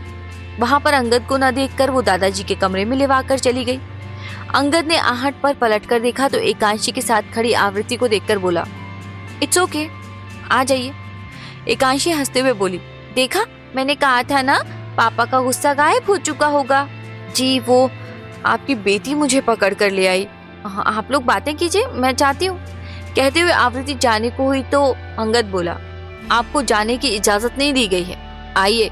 आवृत्ति फिर भी नहीं रुकी तो अंगद बोला, आज के लिए काफी तहलका मचा चुकी हैं आप, बाकी का काम शिवा कर लेगा, आपको किचन में जाने की जरूरत नहीं है। वो आपकी गलती थी, आवृत्ति के मुंह से फौरन निकल गया। तो अंगद ने एकांशी से नजर हटाकर आवृत्ति की तरफ ऐसे देखा जैसे निगाहों से पूछ रहा हो, वाकई ऐसे क्या देख रहे हैं आप? माना कि घर आपका है, लेकिन सुबह भी आपकी गलती थी और अभी भी। इतना दबे पांव कौन चलता है? बिल्कुल आहट नहीं होती। अंकल आप ही बताइए, अचानक बोल देते हैं पीछे से आकर, तो कोई भी डर जाएगा ना। अमरेंद्र जी कुछ बोलते उससे पहले अंगद बोला, तो पैर घसीटते हुए चलूं? घिसर घिसर की आवाज करके? पैर उठाकर ही कदम रखने चाहिए, ध्यान आकर्षित नहीं करवाना कि चप्पल और पैरों की आवाज करते चलूं, ताकि सब मुड़ कर देखें ये आदमी और इसके लॉजिक। हाँ, आवृत्ति ने मनी मन कहा और बिना जवाब दिए कमरे से बाहर निकलने लगी। अंगद की आवाज फिर से कानों में टकराई, डिनर टेबल पर जाकर बैठिए, सब साथ में ही खाएंगे, मैं अपने कमरे में खा लूंगी। हर बात काटनी जरूरी नहीं होती मिस आवृत्ति। अंगद अब थोड़ा कड़क लहजे में बोला तो एकांशी तुरंत बोल पड़ी, पापा ऐसे बात नहीं करते, गंदी बात होती है, वो डर जाएंगी आपसे। अमरेंद्र मर्चेंट ने दरवाजे के पास खड़ी जानवी को इशारा किया तो वो अंदर आते हुए बोली, आओ बेटे। फिर बाहर निकलते ही धीरे से बोली, उन्हें पसंद नहीं आता कि कोई उनकी बात को काटे, जरा जरा सी बात के लिए क्यों उलझना। आवृत्ति टेबल के पास आकर चेयर पर बैठते हुए बोली, वो अपनी मनमर्जी करते रहते हैं, मुझे चिढ़ होती है जब मर्द औरत को अपना गुलाम समझकर ट्रीट करता है, हर बात पर बस ऑर्डर ही ऑर्डर, रिक्वेस्ट तो करनी आती नहीं है। जानवी जी शांति से बोली, वो ऐसे नहीं थे, वो बहुत शाय नेचर के लड़के हुआ करते थे, गुस्सा और ऊंची आवाज में बात करना उन्हें आता ही नहीं था, बल्कि बात भी बहुत कम करते थे। बीते 4-5 सालों में वो ऐसे बन गए हैं, या शायद दिखावा करते हैं बनने का, अंदर से अभी वही शर्मीले प्यारे से अंगद हो। मेरे मन को मालूम है कि इतनी बेरुखी और इतनी तलखी के पीछे छिपे अंगद वो अब भी कहीं जरूर है। उनकी बेटी है तो फिर उसकी माँ कहाँ है? जानवी जी कुछ कहते हैं उससे पहले अंगद सामने की चेयर की तरफ बढ़ते हुए बोला, आपको मेरे बारे में जानने में बड़ी बेताबी है। कोई कहीं भी हो, मर गया हो, जिंदा हो गया हो, आपको उससे मतलब नहीं होना चाहिए। मेरी निजी जिंदगी में झांकने के बजाय सिर्फ इतना ध्यान रखना चाहिए, आप यहाँ लाई गई हैं एकांशी की जिम्मेदारी संभालने के लिए। अंगद आवृत्ति के साइड वाली चेयर पर बैठ गया और आवृत्ति फौरन जरा धीमी आवाज में उससे बोली, मुझे कोई इंटरेस्ट नहीं है कुछ भी जानने में। आपकी तरह जबरदस्ती किसी की जिंदगी में घुसने की आदत नहीं है मुझे मेरा तन्हा सफर बहुत पसंद है। आपको खुद की दौलत शोहरत पर घमंड होगा तो होगा, लेकिन उसके लिए मुझे इशारों पर नचाने का ख्वाब मत देखिए। आप अमीर हैं, हैंडसम हैं, जो भी हैं आप अपने लिए हैं, उससे मुझे क्या? किसी के आगे पीछे घूमने वाली लड़कियों में से नहीं हूं मैं। अंगद बिना कोई जवाब दिए मुस्कुराने लगा। सब एक साथ खाना खाने लगे तो अंगद आवृत्ति को धीरे से टोकते हुए बोला, लगा नहीं था कि ऐसे सलीके से खाती होंगी आप। आवृत्ति भी फुसफुसाते हुए ही बोली, अच्छा तो आप क्या सोच रहे थे कि मैं हाथों से खाना न खाकर डायरेक्ट थाली या कटोरी मुंह में देती होंगी, गाय बैल की तरह? हाँ। अंगद को उसकी बात सुनकर हंसी आ गई, जिससे निवाला उसके गले में फंस गया और वो खांसने लगा। तो एकांशी ने फौरन उठकर उसकी पीठ को सहलाना शुरू कर दिया और आवृत्ति ने पानी का ग्लास जल्दी से उसके होठों से लगा दिया। जानवी जी ये देखकर मुस्कुरा उठी और मन ही मन बलाएं लेते हुए बोली, काश ये एक फैमिली बन जाए, कितने अच्छे लग रहे हैं तीनों एक साथ में। अमरेंद्र जी भी उन्हें देखते रहे, शायद उनके मन में भी वही था जो जानवी जी के मन में था। अंगद की खांसी थमी तो आवृत्ति का ध्यान ग्लास पर गया। अंगद ने उसके हाथ के ऊपर से ही ग्लास को पकड़ लिया था। उसके साथ ही साथ अंगद की भी नजर इस पर पड़ी तो दोनों ने एक ही साथ हाथ हटा लिया। ग्लास नीचे गिरने लगा तो अंगद ने उसे पकड़ने को हाथ बढ़ाया, तब तक आवृत्ति ने भी हाथ बढ़ा दिया। दोनों के हाथ एक दूसरे से टकरा गए और उनके हाथ न आकर ग्लास अंगद की जांघ से टकराते हुए नीचे गिरकर टूट गया। ग्लास का बचा कुचा पानी अंगद की पैंट गीली कर चुका था। अंगद ने जैसे ही आवृत्ति की तरफ घूरकर देखा और कुछ कहने को होठ खोला, तब तक आवृत्ति की भी घबराहट भरी नजर उसकी निगाह से मिली और वो फौरन बोली, सब आपकी गलती है, मैं तो पहले ही कह रही थी कि मैं अपने कमरे में खा लूंगी, आपको ही जिद थी कि साथ में खाएंगे, अब देखिए ना क्या से क्या हो गया। कभी कभी दूसरों की बातें मान लेनी चाहिए। अंगद चेयर सरकाकर उठ खड़ा हुआ और फिर एक नजर आवृत्ति को घूर कर देखा और मन ही मन सोचा, सुबह से तीसरी दुर्घटना है। ये लड़की कुछ दिन में घर में कुछ भी सामान बाकी नहीं रहने देगी, सब टूटा फूटा मिलेगा। तब तक एकांशी ने हंसते हुए अपने मुंह पर हाथ रख लिया और बोली, अम्मा पापा को तो देखो, ऐसा लग रहा है कि मेरी तरह पैंट में सुसु कर दिया हो। ये सुनकर अंगद झेप गया, जबकि आवृत्ति की एकदम से हंसी छूट गई। फिर खुद पर ही अंगद की नाराजगी भरी नजरों को पाकर वो चुप होकर जल्दी से खड़े होते हुए बोली, मैं खा चुकी हूँ, कमरे में चली जाती हूँ। अंगद चुपचाप पीठ फेर कर खड़ा रहा, उसे रुकने को भी नहीं कहा। वो तेजी में जाने को हुई तो नीचे गिरे पानी पर सरक गई, और जब गिरने लगी तो बचने के चक्कर में उसने अंगद की पीठ के पीछे से उसकी शर्ट के कॉलर को पकड़ लिया। पर शर्ट भला कहाँ उसका भार सहती। वो जैसे जैसे नीचे की तरफ गिरती गई, आगे शर्ट का एक एक बटन टूटता चला गया। अंगद ने अब अपना हाथ पीछे की तरफ करके उसकी कलाई को पकड़ लिया, जिससे वो फर्श पर बिखरे शीशे के किरचों पर गिरने से बच गई। अंगद ने उसको खींचकर अपने सामने ला खड़ा किया और जानवी जी से बोला, अम्मा आप एकांशी को लेकर कमरे में जाइए, वही शिवा खाना ले आएगा।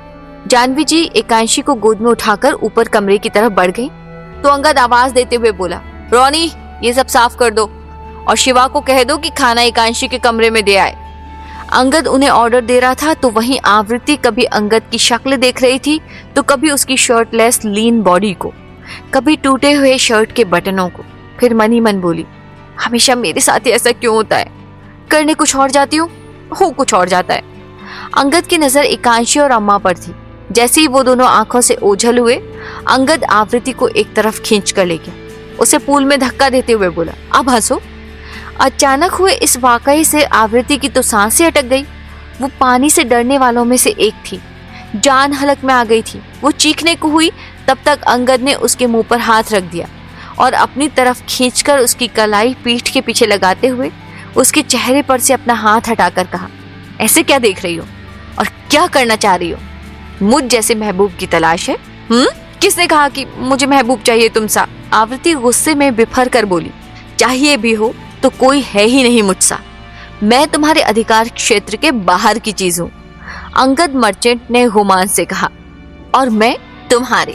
अपने तेवर मुझ पर खर्च मत करो। आवृत्ति भी बोल गई, साथ ही साथ झटक कर अंगद से खुद का हाथ छुड़ा लिया तो अंगद उसकी आंखों में ऐसे देखने लगा जैसे कोई अनचाही बात सुन ली हो। घबराहट से आवृत्ति की सांसें बहुत तेज चल रही थी। फिर भी आवृत्ति ने कहना जारी रखा, वो कोई और लड़कियां होंगी जो तुम्हारे लिए लालायित रहती हैं, तुम्हारी बाहों में समाने को मचलती रहती हैं। जो हुआ वो गलती से हुआ। मेरी किस्मत ही ऐसी है कि सब कुछ बनाना चाहती हूँ लेकिन उल्टा हो जाता है, चीजें सुधरने के बजाय बिगड़ जाती हैं। वरना मुझ में ना तो कोई भावना है, ना ही कोई भावना प्रवाहित हो सकती है। शुष्क पाषाण हूं मैं, कोई अंकुर फूट ही नहीं सकता मुझ में, चाहे वो आप हो या कोई और मर्द। भावना प्रवाहित करने के लिए लाया ही नहीं हूं मैं तुम्हें यहाँ, वरना ये काम कोई मुश्किल नहीं है मेरे लिए। तुम लड़कियों की भावना वैसे भी बिन पेंदी का लोटा होती है, कभी इसके लिए तो कभी उसके लिए। दूसरों की भावनाओं के साथ खेलने से फुर्सत नहीं मिलती तुम्हें, बात करती है भावनाओं की।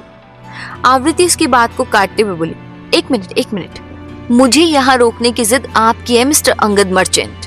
मैं यहाँ रुकने को मरी नहीं जा रही हूँ, मुझे यकीन दिलाना नहीं आता, लेकिन मैं आपके साथ कोई धोखा करने वाली नहीं हूँ। कोई स्वार्थ नहीं है मेरा बस चले तो मैं काम करके आपका कर्ज उतारूंगी और आपसे इतनी दूर हो जाऊंगी कि आपको कभी नजर नहीं आऊंगी।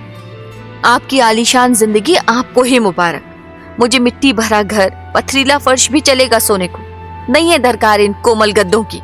बंद करो ये दिखावा, जबान कम चलाना सीखो और निगाहें झुकाकर बात किया करो मुझसे। नहीं करूंगी। क्या कहा? वो उसे देखते हुए बोला। आवृत्ति भी निगाह मिलाकर बोली, मैंने कहा नहीं करूंगी। जहां मैं गलत नहीं हूं वहां झुकती भी नहीं हूं मैं। आपके पास गिड़गिड़ाने नहीं आई थी कि मुझे सहारा दीजिए और मेरा इलाज कराइए। जो किया खुद के मतलब से किया है आपने, इसलिए मुझ पर चढ़ने की तो कोशिश मत कीजिएगा आगे से। नौकर नहीं हूं आपकी और ना ही फैमिली हूं, एक अजनबी हूं जो गलती से टकरा गई थी आपसे। अंगद हिकारत भरी नजर से उसे देखते हुए बोला, तुम लड़कियां ऐसी होती हो, तुम लड़कियां एहसान फरामोश और बेशर्म। आवृत्ति भी बात काटते हुए बोली, दूध के धुले तो तुम मर्द होते हो ना, बेवजह लड़कियों के किरदार पर कीचड़ उछाल कर उन्हें बदनाम कर देते हो, उनके हिस्से घुटन लिखकर खुद खुली हवा में सांस भरते हो तुम मर्द। बात सुनिए, आपकी रग रग में अगर लड़कियों के लिए नफरत भरी है ना, तो मेरी रग रग में मर्दों के लिए तलखी दौड़ती है। इसलिए मुझसे दूर रहिएगा। मैं दूर ही हूँ। करीब जाने के लिए मेरे पास ऑलरेडी बहुत से विकल्प हैं। तुम्हारे करीब आने की जरूरत नहीं है मुझे। मैं विकल्प बनने में यकीन भी नहीं रखती। होंगे बहुत सारे विकल्प आपके पास करीब आने को, पर आपकी बेटी की वजह से ही सही, अनिवार्य सिर्फ मैं हूँ। कहकर आवृत्ति जाने को मुड़ी तो अंगद पीछे से बोला, एकांशी की वजह से ही अनिवार्य हो, वरना ये अकड़ तोड़ने में मुझे 2 सेकंड नहीं लगते। पर कभी कभी परिस्थितियां हाथ बांध देती हैं। आवृत्ति अपने कमरे की तरफ निकलते हुए बड़बड़ाई, कमीना, जंगली। आवृत्ति अपने कमरे में आई और कपड़े बदलकर बिस्तर में घुसते हुए बोली, समझता क्या ये खुद को, मेरा मुंह मेरी हंसी, इसको क्यों आग लग जाती है मेरे हंसने पर। उधर अंगद भी चेंज करते हुए बड़बड़ा रहा था, समझती क्या है मुझे, कोई मस्खरा हूं, जब देखो हंसती रहती है। मन करता है कि मुंह पर टेप चिपका दूं इसके। पता नहीं कैसे झेलूंगा मैं इसे। एकांशी की बात नहीं होती तो इसे मैं 1 मिनट भी बर्दाश्त नहीं करता। ऊपर एकांशी डिनर करने के बाद अम्मा के पास ही सो गई थी, तो वहीं अंगद आज परेशान था। सब सो चुके थे तो उसने माउथ ऑर्गन निकाला और जैसे ही बजाया, आवाज सुनकर आवृत्ति चिहुक कर उठ बैठी। वो सहमी सी इधर उधर देखने लगी। अंगद इस बात से अनजान चुपचाप माउथ ऑर्गन बजाने लगा। इधर आवृत्ति ने अपने कानों पर कसकर हाथ रख लिए और अपनी आंखों को भींचे वो एक तरफ को सरकी तो अंधेरे में पलंग से नीचे जा गिरी। उसकी हिम्मत नहीं हो रही थी कि हाथ को कानों से हटाकर उठे और लाइट जला दे। उसकी आंखों के आगे बीती जिंदगी की धुंधली छवियां उभरने लगी और आखिरकार वो जोर से चीख पड़ी। तो अंगद ने माउथ ऑर्गन जेब में रखा और उसके कमरे की तरफ बढ़ गया। दरवाजा बंद था तो उसे याद आया कि आवृत्ति अक्सर खिड़की खोलकर खड़ी रहती है। अंगद फौरन उस तरफ लपका और खिड़की से अंदर कूद गया। आवृत्ति अब भी रुक रुक कर चीख रही थी। अंगद ने जाकर पहले लाइट ऑन की, फिर कोने में घुड़क कर बैठी आवृत्ति की तरफ बढ़कर उसके करीब बैठते हुए बोला, क्या हुआ। वो जैसे कुछ सुनी नहीं रही थी। कुछ भान ही नहीं था कि कमरे में कोई है भी। बाहर जानवी जी भी एकांशी के कमरे का दरवाजा बंद करके चली आई थी, लेकिन दरवाजा अंदर से लॉक होने के कारण अंदर नहीं जा पाई थी। अंगद कुछ देर तक तो मुंह से क्या हुआ कहता रहा। जब देखा कि आवृत्ति न तो आंखें खोल रही है न ही कान पर से हाथ हटा रही है, तो उसने आवृत्ति के मुंह पर हाथ रख दिया। बंद करो चीखना, वो कड़क कर बोला। अपने मुंह पर हथेली का दबाव पाकर आवृत्ति की सांस और तेज हो गई और उसने हाथ हटाने की कोशिश करते हुए आंखें भी खोल दी। उसकी घबराहट भरी आंखें सामने अंगद की हैरानी भरी निगाहों से मिली तो उसकी जान में जान आई। वो बुरी तरह से थरथराई जा रही थी। उसका तन मन सब कांप रहा था। अंगद को देखते ही वो रोती सिसकती उससे लिपट गई। अंगद बार बार खुद पर से उसका हाथ हटा रहा था और वो उतनी ही जोर से बार बार लिपटे जा रही थी। आखिर में वो अंगद के हटाने से पहले ही ढीली पड़कर लुढ़कने को हुई तो अंगद ने उसे थाम लिया और बिस्तर पर लेटाते हुए दरवाजा खोल दिया। जानवी जी अंदर चली आई और अंगद की तरफ देखा तो अंगद ने कंधे उचका दी। तब तक आवृत्ति एक बार फिर बेहोशी में ही चीख उठी तो अंगद पलटकर उसकी तरफ बढ़ गया। वो उसे एक नज़र देखकर जानवी जी से बोला, लग रहा है इसके पास से रिलेटेड कोई बात है। डॉक्टर को बुलाता हूँ कॉल करके। पैनिक अटैक लग रहा है मुझे तो। बुला लीजिए, पर मेरा कहा मानिए, इसे एकांशी के ही साइकियाट्रिस्ट को दिखाइए। क्या फ़ायदा उससे, वो कौन सा एकांशी में सुधार या बदलाव ला पाए। इस लड़की के आने के बाद से पिछले 1 महीने में बहुत सुधार है एकांशी के बिहेवियर में। पहले तो हर 2 दिन पर कोई ना कोई जिद लेकर वो परेशान किए रहती थी, तो तब कहाँ मालूम था कि इन्हें भी पैनिक अटैक आते हैं। आज अचानक ही जानवी जी बोली, वही तो मैं सोच रहा हूँ, इतने वक्त से नॉर्मल थी, जबकि हालत भी काफी खराब थी तब इसकी। अब तो पूरी तरह से स्वस्थ है, तो आज क्या हो गया इसे अचानक। आवृत्ति अचानक ही उठकर फुर्ती से बैठ गई तो जानवी जी बिस्तर से उठ खड़ी हुई। इसके विपरीत अंगद उसके करीब बैठ गया और बोला, ठीक तो है आप। आवृत्ति ने कुछ नहीं कहा, दोबारा अपनी आंखें बंद कर ली। उसे डरे हुए देख अंगद जानवी जी से बोला, आज रात आप यहीं रुक जाओ अम्मा, कल सुबह बात करेंगे। डॉक्टर भी नहीं बुला रहा, पता नहीं उसे भी अपने करीब आने देगी या नहीं। अभी बहुत ज़्यादा डरी हुई लग रही है, इसका दिमाग काम नहीं कर रहा है। ठीक है छोटे मालिक, जानवी जी बोली तो अंगद जाने को उठ खड़ा हुआ, लेकिन आवृत्ति ने फौरन हाथ बढ़ाकर अंगद की कलाई पकड़ ली और खुद भी उतरते हुए उसकी बाह से चिपक कर अब आकर जबान खोली, मत जाओ, तुम मत जाओ, मुझे ले चलो साथ, वो यहाँ भी आ जाएगा, छोड़कर कहीं मत जाओ प्लीज, मुझे नहीं रहना अकेले, मैं बहादुर नहीं हूँ, मैं डरपोक हूँ, बहुत डरपोक हूं मैं। अंगद ने खुद पर काबू करने को अपने दांत जमा लिए। आवृत्ति का बार बार इस तरह चिपकना उसे जरा भी नहीं भा रहा था। जानवी जी उसे देखने लगी तो अंगद बोला, आप जाकर सो जाइए अम्मा, एकांशी अकेली होगी ना, मैं ही रुक जाता हूँ इसके पास, हैंडल कर लूंगा मैं। जी कहकर जानवी जी बाहर निकल गई और जाते जाते दरवाजा लगा दिया तो अंगद ने निगाह उठाकर नाखुशी से दरवाजे की तरफ देखा। जानवी जी मनी मन खुश होते हुए बोली, कुछ भी जादू कर दो भगवान, छोटे मालिक को इनके प्रति लगाव पैदा कर दो ना। अभी तक तो ऐसा कुछ नजर नहीं आ रहा, लेकिन फिर भी आप पर भरोसा है मुझे। ये सिर्फ एकांशी के लिए इम्पोर्टेंट ना होकर अंगद के लिए भी जरूरी हो जाए। अच्छी खासी चुलबुली सी लड़की है, घर में रौनक लग जाएगी इसके रहने से। मुझे नहीं लगता कि बड़े मालिक को भी मतलब है इसके पास्ट से। पास्ट तो सबका होता है, छोटे मालिक का भी तो है। इधर अंगद ने आवृत्ति का हाथ खुद की बाह से हटाते हुए कहा, सो जाइए, मैं कहीं नहीं जा रहा हूँ, यहीं पर हूँ। आवृत्ति लेट गई और आंखें बंद कर ली तो अंगद कुछ देर किनारे पैर लटकाकर बैठा रहा, फिर धीरे से खड़ा हुआ और आदतन दबे पांव ही खिड़की के पास आकर खिड़की बंद कर दी। वो धीरे से आकर आवृत्ति के पास बैठा और उसे सोया समझकर वहां से जाने की कोशिश की। फिर उसका चीखना याद आया तो वो मन मार कर वहीं दूसरी तरफ बिस्तर के किनारे पर बैठ गया। ऐसे एक कमरे में उसके साथ होना अंगद को जरा भी नहीं भा रहा था।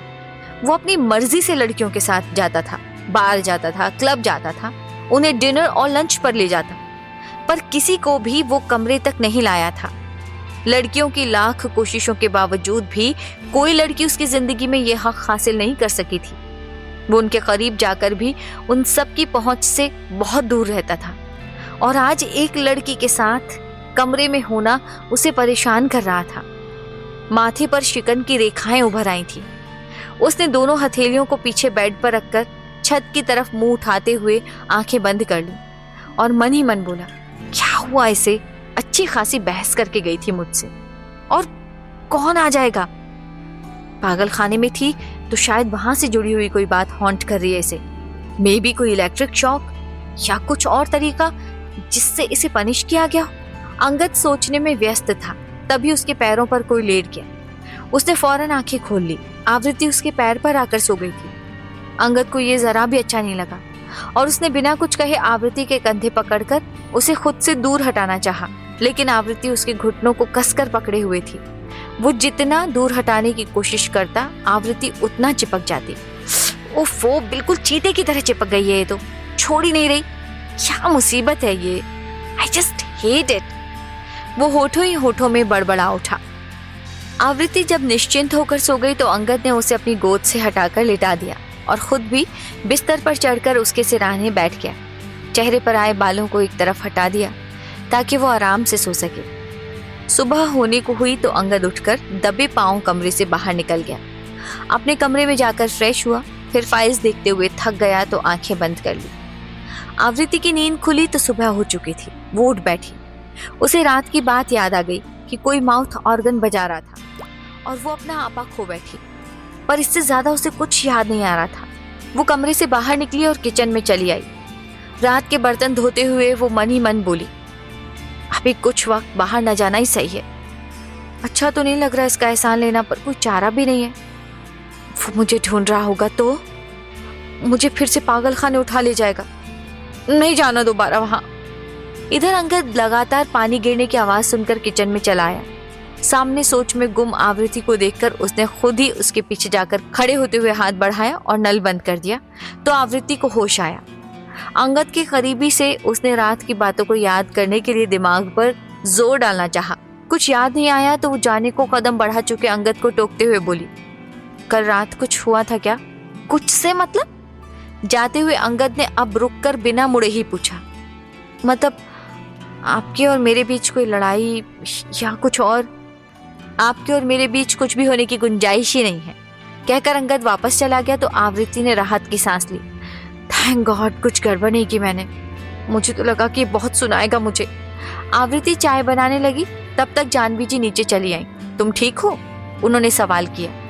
जी ठीक हूँ, आवृत्ति ने कहा और साथ खड़ी एकांशी को देखकर उसके पास बैठते हुए बोली, good morning little angel. Good morning. मेरे जाने के बाद पापा ने आपसे लड़ाई की क्या? उसने पूछा। नहीं, कोई लड़ाई नहीं हुई हमारे बीच, आवृत्ति हंसते हुए बोली। फिर चाय कप में निकालने लगी तो अंगद भी बाहर सोफे पर आकर बैठ गया। एकांशी उसकी गोद में जा बैठी और उसके सीने पर सिर रख दिया। अंगद खामोशी से उसके सिर पर हाथ फेरता रहा। ये एकांशी का प्यार जताने का तरीका था। वो कुछ कहती नहीं थी, खामोशी से अंगद के सीने से चिपक जाया करती थी। आवृत्ति ने चाय का कप अंगद के पास टेबल पर लाकर रखा और जानवी जी के पास जाकर बैठी। बहुत प्यार करती है मिस्टर मर्चेंट से, वो एकांशी की तरफ देखते हुए बोली। हाँ बहुत, फिर भी बच्चे सुबह चिपकने के लिए माँ के सीने की नरमी चाहते हैं। माँ की ज्यादा जरूरत होती है, जानवी जी ने कहा। आवृत्ति ने गहरी सांस भरते हुए कहा, जरूरत तो दोनों की होती है अम्मा। माँ बाप बच्चों को नसीब होते हैं, उनका साया हटते ही बच्चे बदनसीब हो जाते हैं। दोनों रहे तो बढ़िया, वरना कोई एक का रहना बहुत जरूरी है, नहीं तो लोग जिंदगी नरक कर देते हैं अनाथ बच्चों की। जानवी जी ने आवृत्ति की बात के पीछे छिपे दर्द को महसूस किया। उसकी तरफ निगाह उठाई तो आवृत्ति फौरन सहज होकर मुस्कुरा दी। तुम्हारा सच में कोई नहीं? जानवी जी ने पूछा तो आवृत्ति लास्ट सिप लेते हुए उठ खड़ी हुई और दृढ़ता से कहा, कोई नहीं। जानवी जी भी खड़ी हो गई और किचन में उसके साथ चली गई। मेरी बात मानो तो तुम घर पर ही काम करो ना। कल जिस तरह से तुम रात में डर गई थी, उसके बाद मुझे नहीं लगता कि तुम्हारा घर से बाहर जाना ठीक है। डरने से जिंदगी नहीं कटेगी अम्मा, मुझे यहाँ एहसान लेना ठीक नहीं लगता। मैं दब जाऊंगी एहसानों के नीचे, आवृत्ति ने कहा और फिर सब्जी काटने लगी। जानवी जी बाहर निकल आई, तब तक एकांशी किचन में घुस गई। मिस आवृत्ति, आप मेरे लिए आलू के पराठे बनाना, ओके? मुझे बहुत पसंद है। ओके, अब आप खेलो, तब तक मैं बनाती हूँ। फिर आप मेरे साथ खेलेंगी ना? अब तो आप कमरे से बाहर आने लगी है ना? पापा नहीं डांटेंगे ना मुझे? नहीं डांटेंगे, मैं पक्का आपके साथ खेलूंगी। एकांशी खुश होकर कमरे की तरफ भाग गई। शिवा अंगद का नाश्ता उसके कमरे में लेकर चला गया तो आकृति जानवी जी से बोली, वो नाश्ता सबके साथ नहीं करते हैं, लेकिन शायद रात के हादसों की वजह से नहीं आए। कोई गड़बड़ नहीं झेलना चाहते होंगे सुबह सुबह।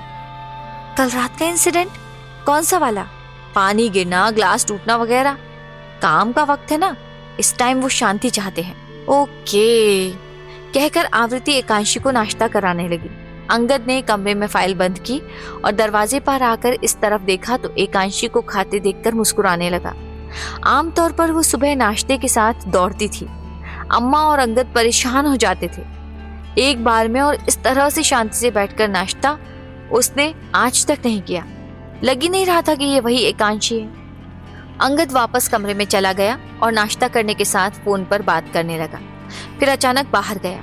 उसके जाते ही आवृत्ति ने एकांशी का हाथ पकड़ा और अपने कमरे में ले गई। लेट्स डांस, वो बोली तो एकांशी खुश हो गई और सॉन्ग प्ले करने लगी। पहला सॉन्ग था तू चीज बड़ी है मस्त मस्त। आवृत्ति पूरे गाने में डूबकर डांस करने लगी। रात का सारा डर और स्ट्रेस उसने डांस करते हुए बाहर निकाल दिया। एकांशी उसके रुकते ही खुश होकर ताली बजाने लगी और बोली, यू आर अमेजिंग। एकांशी के खुशी से दमकते चेहरे को देखकर आवृत्ति ने आज उसे पहली बार पकड़कर चूम लिया। फिर दोनों साथ में डांस करने लगे। आवृत्ति उसे डांस स्टेप सिखाने लगी। उधर अंगद अपनी कंपनी में मॉडलिंग देख रहा था। ड्रेस और नई मॉडल्स की फोटो देखते हुए वो स्टाफ से बातें कर रहा था। उसके पास एक थिएटर भी था जहां वो कम ही जाया करता था, कभी जाता भी था तो आर्टिस्ट का काम वो अंदर कमरे में रहकर देखता। सुजीत उसके पास जाकर बोला, सर कोरियोग्राफर के लिए जो वांट निकली थी उसमें बहुत से लोगों के फॉर्म्स आए हैं। अंगद अपना काम खत्म करके डिस्को चला गया। वो थोड़ा बहुत ड्रिंक करने लगा। किसी लड़की के साथ बाहर होने पर अक्सर ही वो ड्रिंक करता था। वो लड़की के डांस को एंजॉय करने की कोशिश करने लगा तो लड़की खूबसूरत सी रेड ड्रेस में उससे अंतरंग होते हुए उसे लुभाने की पुरजोर कोशिश करने लगी, लेकिन अंगद के मन में कोई भाव नहीं जागा। वो उसकी करीबी के बावजूद कुछ भी फील नहीं कर पाया। आखिर में वो लड़की जब अंगद के करीब झुकी तो अंगद ने अपना चेहरा नहीं हटाया, उसे खुद को किस करने दिया, फिर दूर हट गया और उसे कुछ पैसे देकर अपनी गाड़ी में आ बैठा। ड्राइव करते हुए उसने एक सॉन्ग चला दिया जो कुछ सालों से वो अक्सर सुना करता था। अपनी कहानी कैसे कहेंगे, अपनी कहानी। दिले उम्मीद तोड़ा है किसी ने, सहारा देकर छोड़ा किसी ने, अपनी कहानी कैसे कहेंगे। सॉन्ग चलता रहा। वो तेज स्पीड में गाड़ी ड्राइव करता रहा। वो गुस्से में गियर बदलते हुए बोला, कितनी कोशिश करता हूं तुम्हें भूलने की, पर तुम अब भी मुझ में हो। मुझे तुम नहीं चाहिए। नफरत करता हूं मैं तुमसे, बेहद बेहिसाब नफरत। मरते दम तक तुम्हें माफ नहीं करूंगा। पर फिर भी न जाने क्यों कोई भी लड़की मुझ पर असर नहीं कर पाती। कोई तुमसा नहीं। तुम्हारे जाने के बाद कितनी लड़कियों से मिला, गिनती ही नहीं है मुझे, पर किसी को लेकर मुझे कुछ महसूस नहीं होता। लाख कोशिशों के बावजूद कोई मेरी आत्मा तक नहीं पहुंचती। कोई नहीं, कोई एहसास, कोई जज्बात मुझ में सिर नहीं उठाता, एक लम्हे को भी नहीं। हर लड़की तुम जैसी ही लगती है, दौलत की लालची। किसी की निगाह में प्यार नहीं होता। तुम लड़कियां सिर्फ दिलों से खेलने के लिए पैदा होती हो। प्यार शब्द से तुम्हें कोई वास्ता नहीं होता। वो घर पहुंचा तो डिनर का वक्त हो चुका था। सब टेबल पर बैठे हुए थे क्योंकि वो फोन नहीं उठा रहा था। अंगद खामोशी से अंदर चला गया, फिर चेंज करके वो भी आ गया। तो उसे देखकर आवृत्ति एकांशी के पास वाली चेयर से हटने लगी, लेकिन वो तुरंत बोला, बैठी रहो। आवृत्ति बैठ गई और खाने लगी तो अंगद ने भी अपनी प्लेट लगा ली। वो खामोशी से खाने लगा। अमरेंद्र जी पहले तो चुपचाप उसे देखते रहे, फिर बोले, आज काफी दिनों बाद लेट आए हो। काम था, ऐसी कोई अनोखी बात नहीं हुई है पापा, पहले भी मैं लेट आता रहा हूँ। मुझे लगा आदत बदल ली है तुमने। गलत लग, वो जमाना गया। मैं अब खुद को किसी के लिए नहीं बदलता।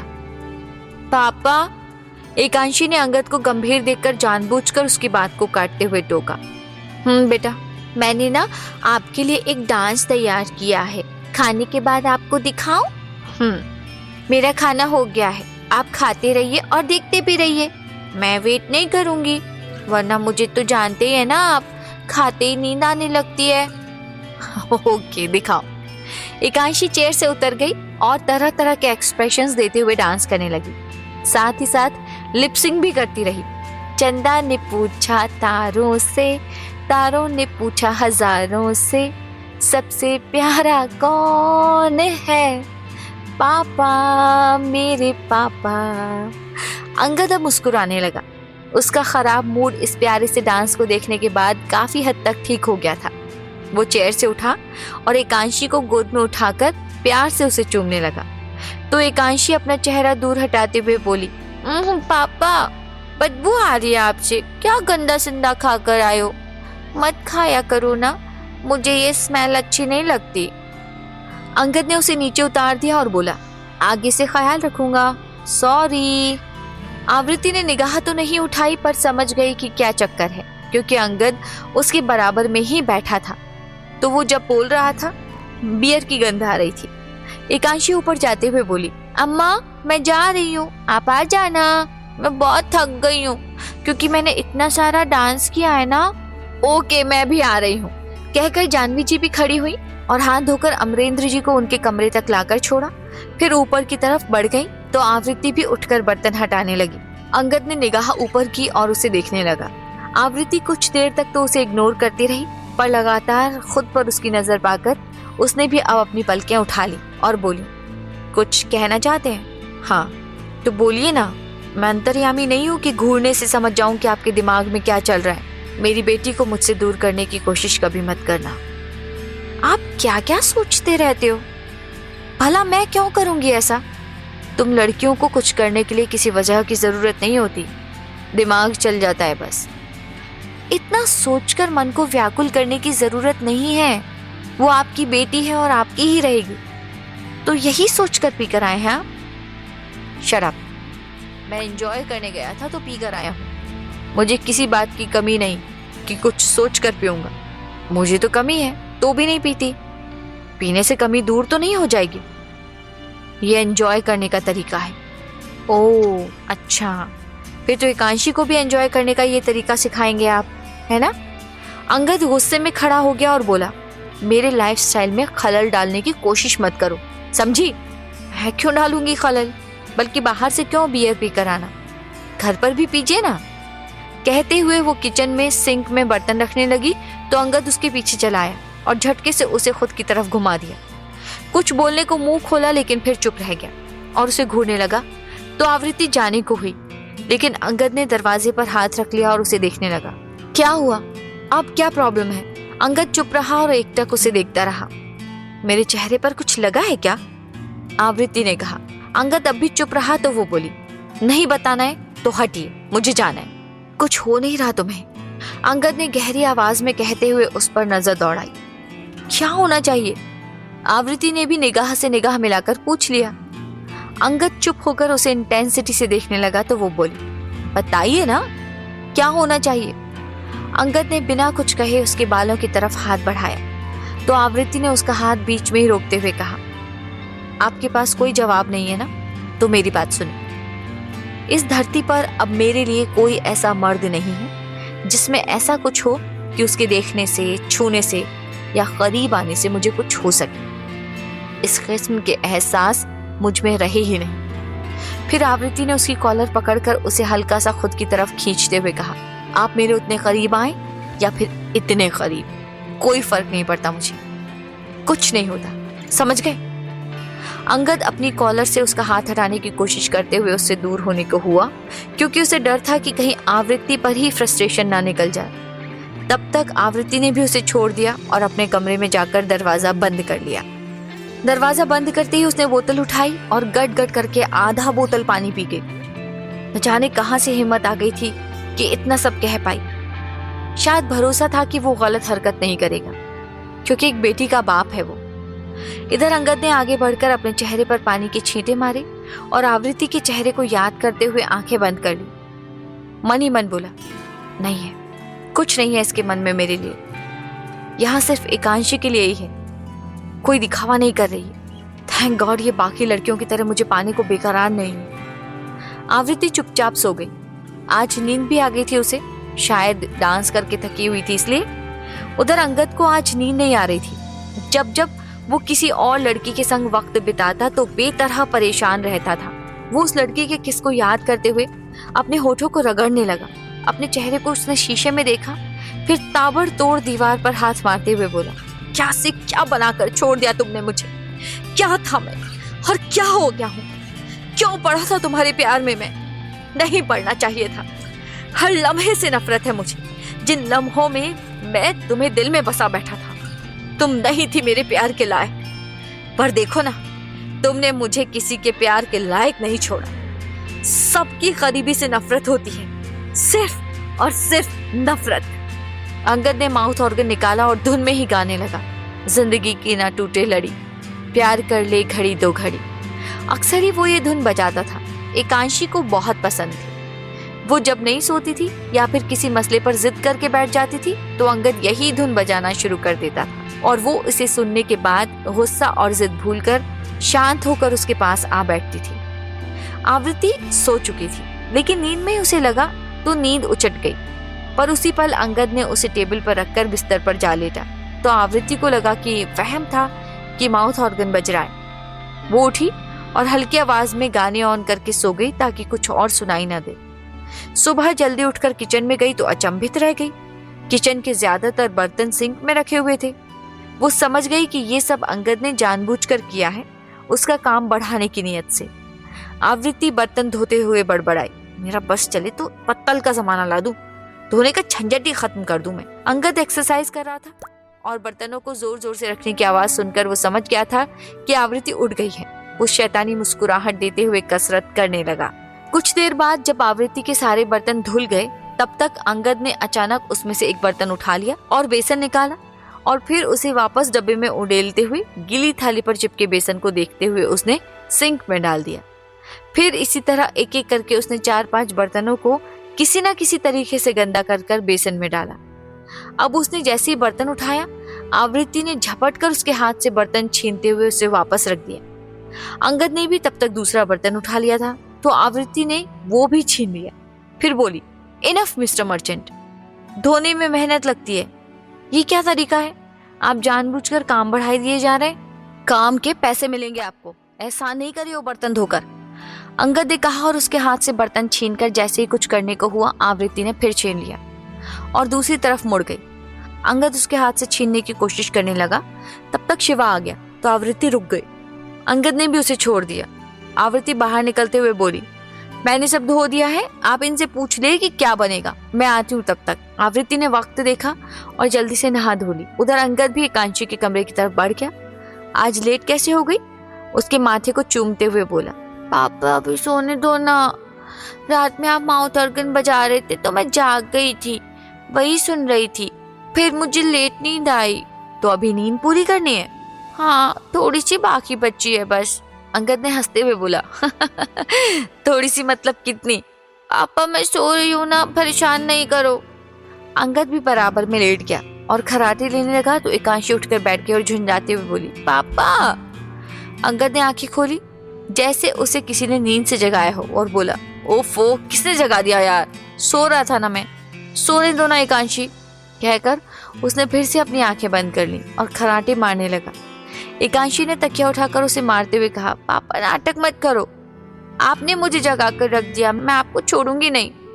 अंगद ने तकिया हटाकर उसे अपनी बाहों में खींच लिया और उसे चूमते हुए बोला, तो मैं भी किसी से पिटाई करूंगा तुम्हारी, छोड़ूंगा नहीं तुम्हें। एकांशी खुद का चेहरा अपनी छोटी छोटी हथेलियों में छिपाते हुए खिलखिलाकर हंसने लगी। उसके पहने पहने सुंदर दांत ओठों के बीच से झांकने लगे। अंगद को उस पर और प्यार उमड़ आया तो उसने एक बार फिर उसे चूम लिया। आवृत्ति दरवाजे पर चाय लिए खड़ी थी, पर दोनों को ऐसे देखकर उन्हें टोकना उसे अच्छा नहीं लगा, इसलिए चुपचाप देखने लगी। चेहरे पर अनजाने में ही एक स्माइल आकर ठहर गई। अंगद उसे गोद में उठाकर जैसे ही मुड़ा, आवृत्ति को देखकर हंसी रुक गई। एकांशी उसकी गोद से उतरकर आवृत्ति के पास भागी और बोली, नीचे झुको मिस आवृत्ति, गुड मॉर्निंग वाली किस्सी दूं। आवृत्ति नीचे झुकी और एकांशी ने उसके गाल को चूम लिया और फिर भागकर अंगद के पास चली गई। अंगद ने वापस उसे अपनी गोद में उठा लिया और नीचे बढ़ते हुए बोला, चाय नीचे ले आइए। आवृत्ति उनके पीछे हो गई, नीचे जाकर चाय टेबल पर रखी और किचन में चली गई। जानवी जी एकांशी से बातें करने लगी क्योंकि अंगद फोन पर बात करने लगा था। आवृत्ति जल्दी से एक सैंडविच लेकर कमरे में चली गई। अंगद ने गौर नहीं किया तो वो बात करते करते उठकर कमरे में चला गया तो वहीं आवृत्ति बाहर निकल आई। इतने दिनों बाद बाहर कदम रखते हुए जाने क्यों उसके कदम कांप रहे थे। वो कदम आगे बढ़ाती और पीछे ले लेती। तब तक कानों के पीछे आती एक आवाज गूंजी। वैसे तो लैंडमाइंस नहीं बिछे हुए थे वहां पर, आगे स्टेप रख सकती थी, पर कदम आगे बढ़ाने में इतना डर है तो उसे निकालने की जरूरत क्या है? जरूरत है क्योंकि आपकी मनमानी नहीं झेलना चाहती मैं। तो जाओ ना। अब नहीं जाऊंगी, आपने टोक लगा दी। कदम निकालते ही कहकर वो अंदर आ गई और अंगद बाहें उचकाते हुए बोला, अजीब है ये कौन सा लॉजिक है यार? हर बात में आनाकानी करने वाली कह रही है कि मैं मनमानी करता हूँ, कमाल है। अंगद कुछ देर तक जैसे ही अंदर आने को हुआ, आवृत्ति ने जानबूझकर दरवाजे पर ही पोंछा मार दिया। वो दूसरी तरफ से अंदर कदम बढ़ाने लगा तो उसने वहीं से वाइपर उठाकर फिराना शुरू कर दिया और कुछ देर तक यही कार्यक्रम चला तो अंगद गुस्से में बोला, स्टॉप इट। आवृत्ति उसकी डांट से बेअसर पोंछा लगाती रही। अंगद ने तेजी से अंदर कदम बढ़ा दिए, लेकिन जल्दी में कदम बढ़ाने की वजह से वो स्लिप कर गया। उसके स्लिप होते उसने आवृत्ति को पकड़ लिया। आवृत्ति को अंदेशा ही नहीं था कि वो उसे पकड़ सकता है। अच्छे खासे चौड़े आदमी का अचानक संभालना आवृत्ति के बस की बात नहीं थी। वो भी उसके साथ फर्श पर आ गिरी। आवृत्ति के मुंह से करहा निकली और कमर पर हाथ गया। अंगद फौरन उठ गया और जाने को कदम बढ़ाते हुए बोला, जैसे को तैसा, नाउ एंजॉय। आवृत्ति धीरे से उठी तो जानवी जी आकर बोली, मैं कर लूंगी, तुम जाओ, लगी होगी ना? थोड़ी सी। कहते हुए आवृत्ति अपने कमरे की तरफ टेढ़ी मेढ़ी होते हुए चल दी और बोली, शुतुरमुर्ग कहीं का, सुबह सुबह टोक के दिन ही खराब बना दिया। उधर अंगद खुश था। वो रेडी होते हुए बोला, चलो आज की तो छुट्टी हो गई, बाहर नहीं निकलने वाली। वो तैयार होकर ऑफिस के लिए निकल गया। वहां सुजीत ने उसके आगे कुछ फाइल्स रख दी तो अंगद ने एक फाइल हटाते हुए कहा, ये थिएटर वाली तुम देख लो बाकी मेंबर्स के साथ मिलकर। सर इसलिए तो यहाँ रखी है, शॉर्ट लिस्टेड कैंडिडेट्स के नेम है जिन्हें इंटरव्यू के लिए बुलाएंगे। हाँ तो देख लो ना तुम, मेरे सिर पर वैसे ही बहुत काम है आजकल। सर थिएटर आर्टिस्ट हर साल की तरह प्ले करने वाले हैं, आप देखने आएंगे ना? आऊंगा, प्लीज पार्टिसिपेट कीजिए ना, छा जाएंगे। अंगद हंस दिया, फिर सिग्नेचर करते हुए बोला, मुझे अब अदाकारी से नफरत हो गई है। सुजीत ने कुछ नहीं कहा, फाइल उठाते हुए बोला, सब आ चुके हैं सर मीटिंग के लिए। ओके कहकर कोट पहनते हुए अंगद कॉन्फ्रेंस रूम की तरफ निकल गया। वो बैठकर डिजाइनर्स के साथ लेटेस्ट डिजाइन पर चर्चा करने लगा। फिर सजेस्टेड मॉडल्स की तस्वीर को देखने लगा और 2 तस्वीर टेबल पर फेंकते हुए बोला, इनकी जगह नए चेहरे लाइए कुछ। और सर ये प्रोफेशनल हैं, काम भी अच्छा करती हैं, क्या ये लेट लतीफी नहीं करती? जिस वक्त इन्हें तैयार होने को बोला जाता है हो जाती हैं। नहीं सर, वो तो स्टार मॉडल के नखरे हैं जो हमें उठाने ही पड़ते हैं। आप जहाँ पहले काम करते थे वहाँ उठाने पड़ते होंगे नखरे, यहाँ नहीं। ये कंपनी मेरी है और मैं किसी के नखरे उठाने में यकीन नहीं रखता। शो में अभी वक्त है, तब तक फ्रेश मॉडल तलाश कर लीजिए। कहकर अंगद उठा तो राघव टोकते हुए बोला, सर कंपनी के फोटोशूट भी करने हैं, आप रहेंगे ना कवर पर? तो आपके साथ जो मॉडल कवर पर रहेगी वो मैं बाद में डिसाइड करूंगा। अंगद उठकर बाहर चला गया। बाहर ही एक मॉडल उससे टकरा गई। हे बेबी, वो बोली तो अंगद मुस्कुरा दिया और बोला, अभी काम का वक्त है, काम कीजिए। उफ, तुम भी ना सर वाले रूप में जचते नहीं। तुम्हारा तो मस्ती करने वाला रूप ही सही है। आप जा रही हैं या फायर होना चाहती हैं? ऑफ कोर्स जा रही हूँ। कहकर वो मॉडल चली गई तो अंगद भी हॉल की तरफ बढ़ गया। वो जाकर चेयर पर बैठ गया। मॉडल्स वॉक करने लगी। अंगद खामोश सा होंठ पर हाथ दिए बैठा उन्हें देखता रहा। कितनी ही मॉडल्स उसे लालसा भरी नजरों से देख रही थी। अपीलिंग ड्रेस में अपनी अदाओं और वॉक का जादू बिखेरने में लगी थी, पर अंगद को कोई फर्क नहीं पड़ रहा था। वो उन्हें ऐसे देख रहा था जैसे कोई नई या खास बात ना हो। अंगद थोड़े बहुत अमेंडमेंट करने को समझाकर चला गया। कुछ दिन बीते, आवृत्ति खाली नजर आ जाती तो अंगद के पिता अमरेंद्र जी उसके पास चले आते, उससे बातें करते ताकि उसके व्यवहार का पता चल सके। आवृत्ति भी उनके साथ किताबें पढ़ती और फिर दोनों अपने अपने हिसाब से उस किताब की समीक्षा करते। कभी कभार किताबों से अलग अन्य मुद्दों पर भी चर्चा होती रहती। अमरेंद्र मर्चेंट एक कंपनी पाकर खुश थे। एकांशी भी वहीं उन दोनों के पास बैठकर पजल सॉल्व करती रहती। नहीं तो कभी कभी मुद्दों में घुसकर सवाल पर सवाल करने लगती। ये क्या होता है, ऐसे क्या होता है, ये किसे कहते हैं? उसके सवाल अनंत होते जाते तो मुद्दा ही समाप्त हो जाता। फिर दोनों उसके साथ पजल में लग जाते। इस तरह 1 महीना बीत चुका था तो अंगद ने अपने कहे मुताबिक आवृत्ति को सैलरी दे दी। आवृत्ति खुश हो गई और कमरे में चली आई। अंगद इन दिनों काम में व्यस्त रहता था, इसलिए वो घर पर कम ही वक्त बिताता था। नाश्ते या डिनर के वक्त कभी कभी आवृत्ति दिख जाती, लेकिन अंगद खामोशी से अमरेंद्र मर्चेंट और उनकी बातें सुनता रहता। एकांशी को कुछ समझ नहीं आता तो वो अंगद की तरफ देखती और बोलती, कुछ समझ आ रहा है पापा? अंगद उसके साथ साथ नासमझ होने का नाटक करते हुए बोला, कुछ भी नहीं, मुझे इतनी नॉलेज नहीं है। हम दोनों एक जैसे हैं पापा, दादू और मिस आवृत्ति बहुत इंटेलिजेंट है। एकांशी हथेली पर ठोड़ी टिकाते हुए कहती। अंगद उसके भोले चेहरे पर मर मिटता। अगले दिन आवृत्ति अंगद के जाने के बाद घर से निकल गई और इंटरव्यू के लिए पहुंची। अपनी घबराहट की वजह से इंटरव्यू में कोई खास कॉन्फिडेंट नहीं दिखी वो, लेकिन जब दूसरा राउंड आया जहां परफॉर्मेंस दिखानी थी वहां आवृत्ति सबको भूल गई और खुलकर ऐसे डांस किया जैसे वहां कोई मौजूद ही ना हो। फीमेल कोरियोग्राफर के लिए सुजीत ने उसे चुन लिया और मेल कोरियोग्राफर के लिए भी एक शख्स राहुल को चुन लिया गया। आवृत्ति के हाथ में अपॉइंटमेंट लेटर आया तो उसकी खुशी का कोई ठिकाना ना रहा। वो घर के लिए निकल गई। उसकी ऑटो और अंगद की कार ठीक आगे पीछे रुकी। आवृत्ति ने ध्यान नहीं दिया और वो उतरकर अंदर बढ़ गई। अंगद दरवाजे पर ही रुक गया। देखा तो आवृत्ति चीख रही थी, अंकल, अम्मा, एकांशी, शिवा, रॉनी। अंगद दरवाजे पर ही रुक गया और जेब में हाथ डालते हुए उसे देखने लगा। वो खुशी से बावली हुई पड़ी थी। सब जैसे ही बाहर आए, बारी बारी से सबके मुंह में मिठाई खिलाते हुए वो बोली, मुझे जॉब मिल गई है। कितने सालों बाद मुझे कोई खुशी नसीब हुई है। मैं बता नहीं सकती कि मैं कैसा महसूस कर रही हूँ। लग रहा है कि किसी घायल पंख वाली तितली को उसके पंखों की ताकत दोबारा मिल गई। अंगद अब अंदर बढ़ा। तब तक आवृत्ति बाहें फैलाते हुए गोल घूम गई और उसकी कलाई अंगद की गर्दन पर लग गई। उसे देखकर वो फौरन रुकते हुए बोली, सॉरी, जानते ही हैं कि गलती से लग गई, लीजिए ना, मिठाई खाइए। वो उसके आगे डिब्बे को करते हुए बोली, लेकिन अंगद ने मिठाई नहीं उठाई। वो खुद उठाते हुए बोली, मैं ही खिला देती हूँ। अंगद के चेहरे की तरफ हाथ बढ़ाया, लेकिन अंगद बिना खाए ही अपने कमरे की तरफ कदम बढ़ाते हुए बोला, एक गिलास पानी ले आओ शिवा। कोई बात नहीं, मैं ही खा लेती हूँ, कहकर आवृत्ति ने मिठाई अपने मुंह में डालते हुए कहा।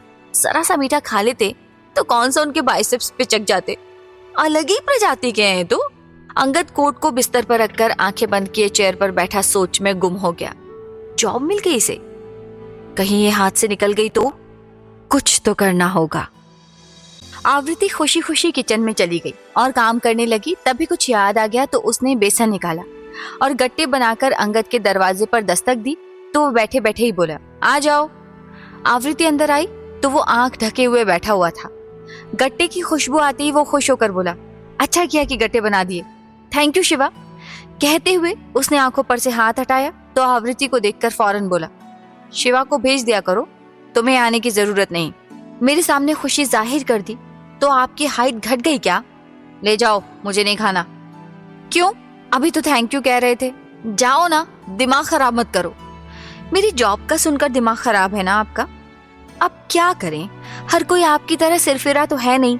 कुछ लोग लड़कियों को किचन से बाहर दूसरे काम भी दे सकते हैं उनके टैलेंट के बेस पर। ज्यादा इतराओ मत, जाओ यहाँ से। क्यों ना इतराऊं? अब इतराने के भी पैसे काटेंगे क्या? अंगद को जाने क्यों गुस्सा आ गया और उसने झपट कर आवृत्ति की बाह पकड़ते हुए उसे खुद के करीब खींचकर कहा, तुम लड़कियों की हर बात कहीं से भी शुरू होकर पैसों पर ही क्यों खत्म होती है? पैसा पैसा पैसा, ऐसी क्यों होती हो तुम? क्योंकि जिंदगी जीने के लिए पैसे की जरूरत को नकार नहीं सकता कोई। हाथ छोड़िए मेरा, और आइंदा इस तरह से मुझे पकड़ने की कोशिश मत कीजिएगा। अंगद ने हाथ छोड़ दिया और बोला, 2 मिनट रुको आप। फिर वो अलमारी की तरफ गया और नोटों की गड्डी निकालते हुए कुछ गड्डी उसके ऊपर फेंकते हुए बोला, कितने पैसे मिल रहे हैं आपको इस नई जॉब से? इतने? इतने या इतने? इसके डबल दूंगा आपको मैं, बस घर पर रहो।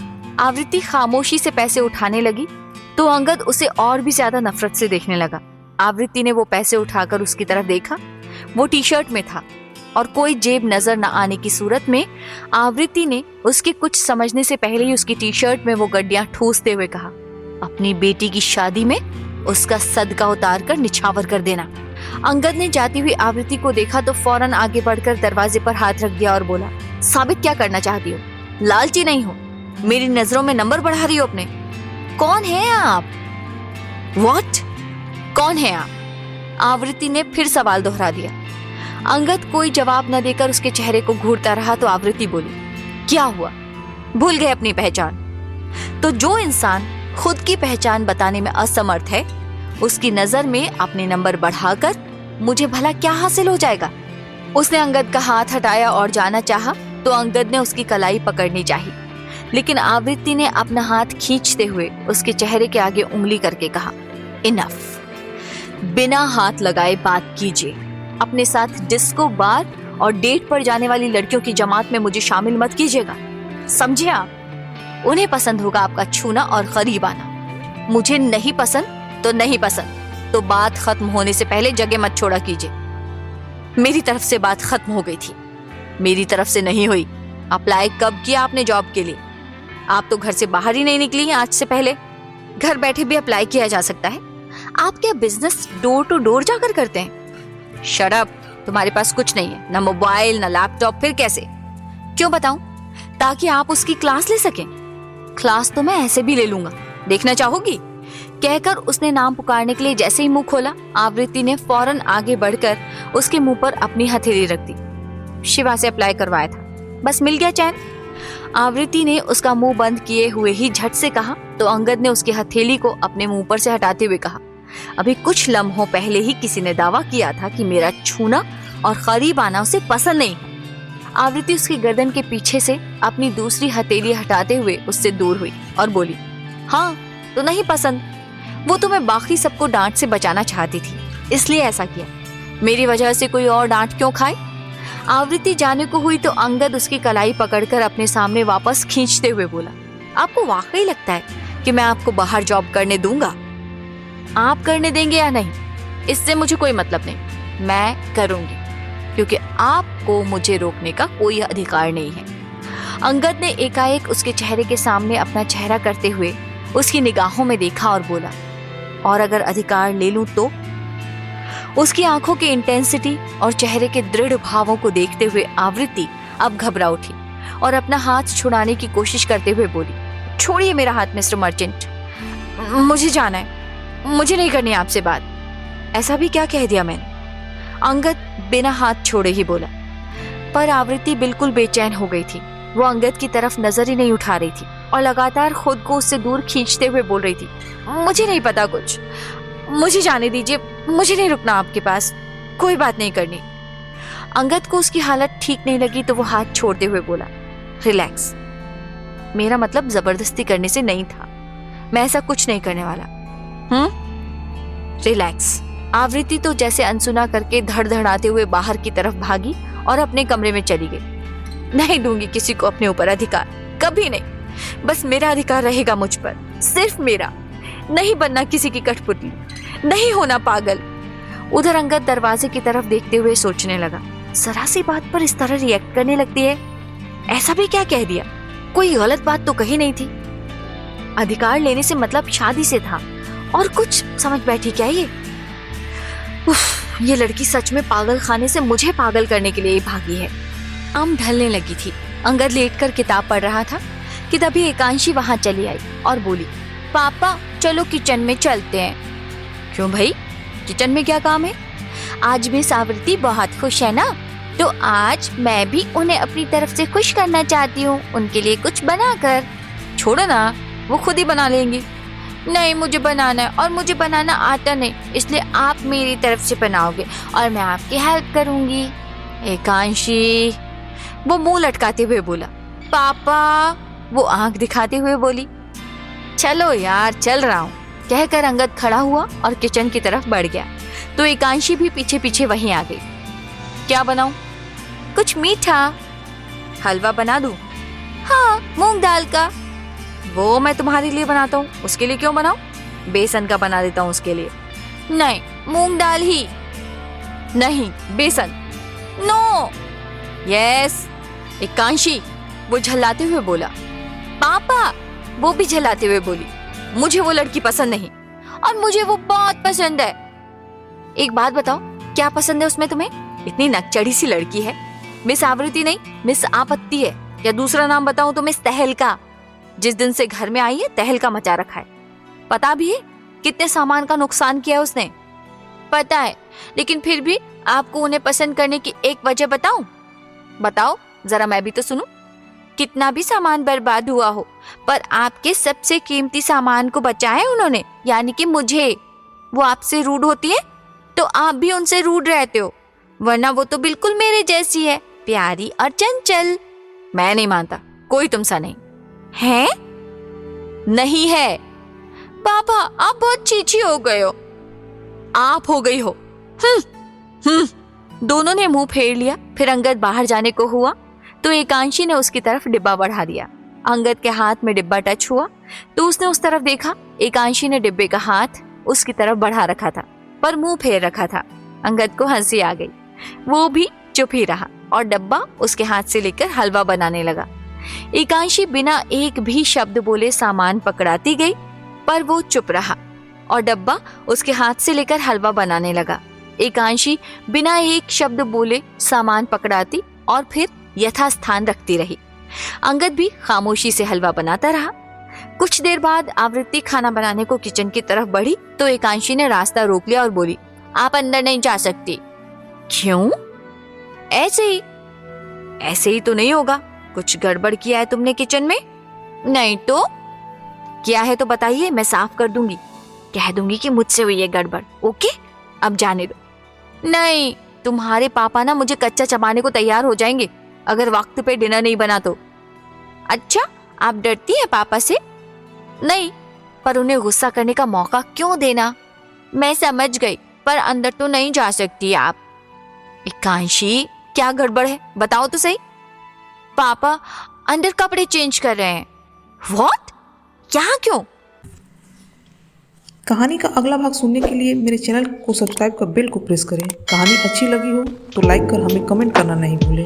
धन्यवाद।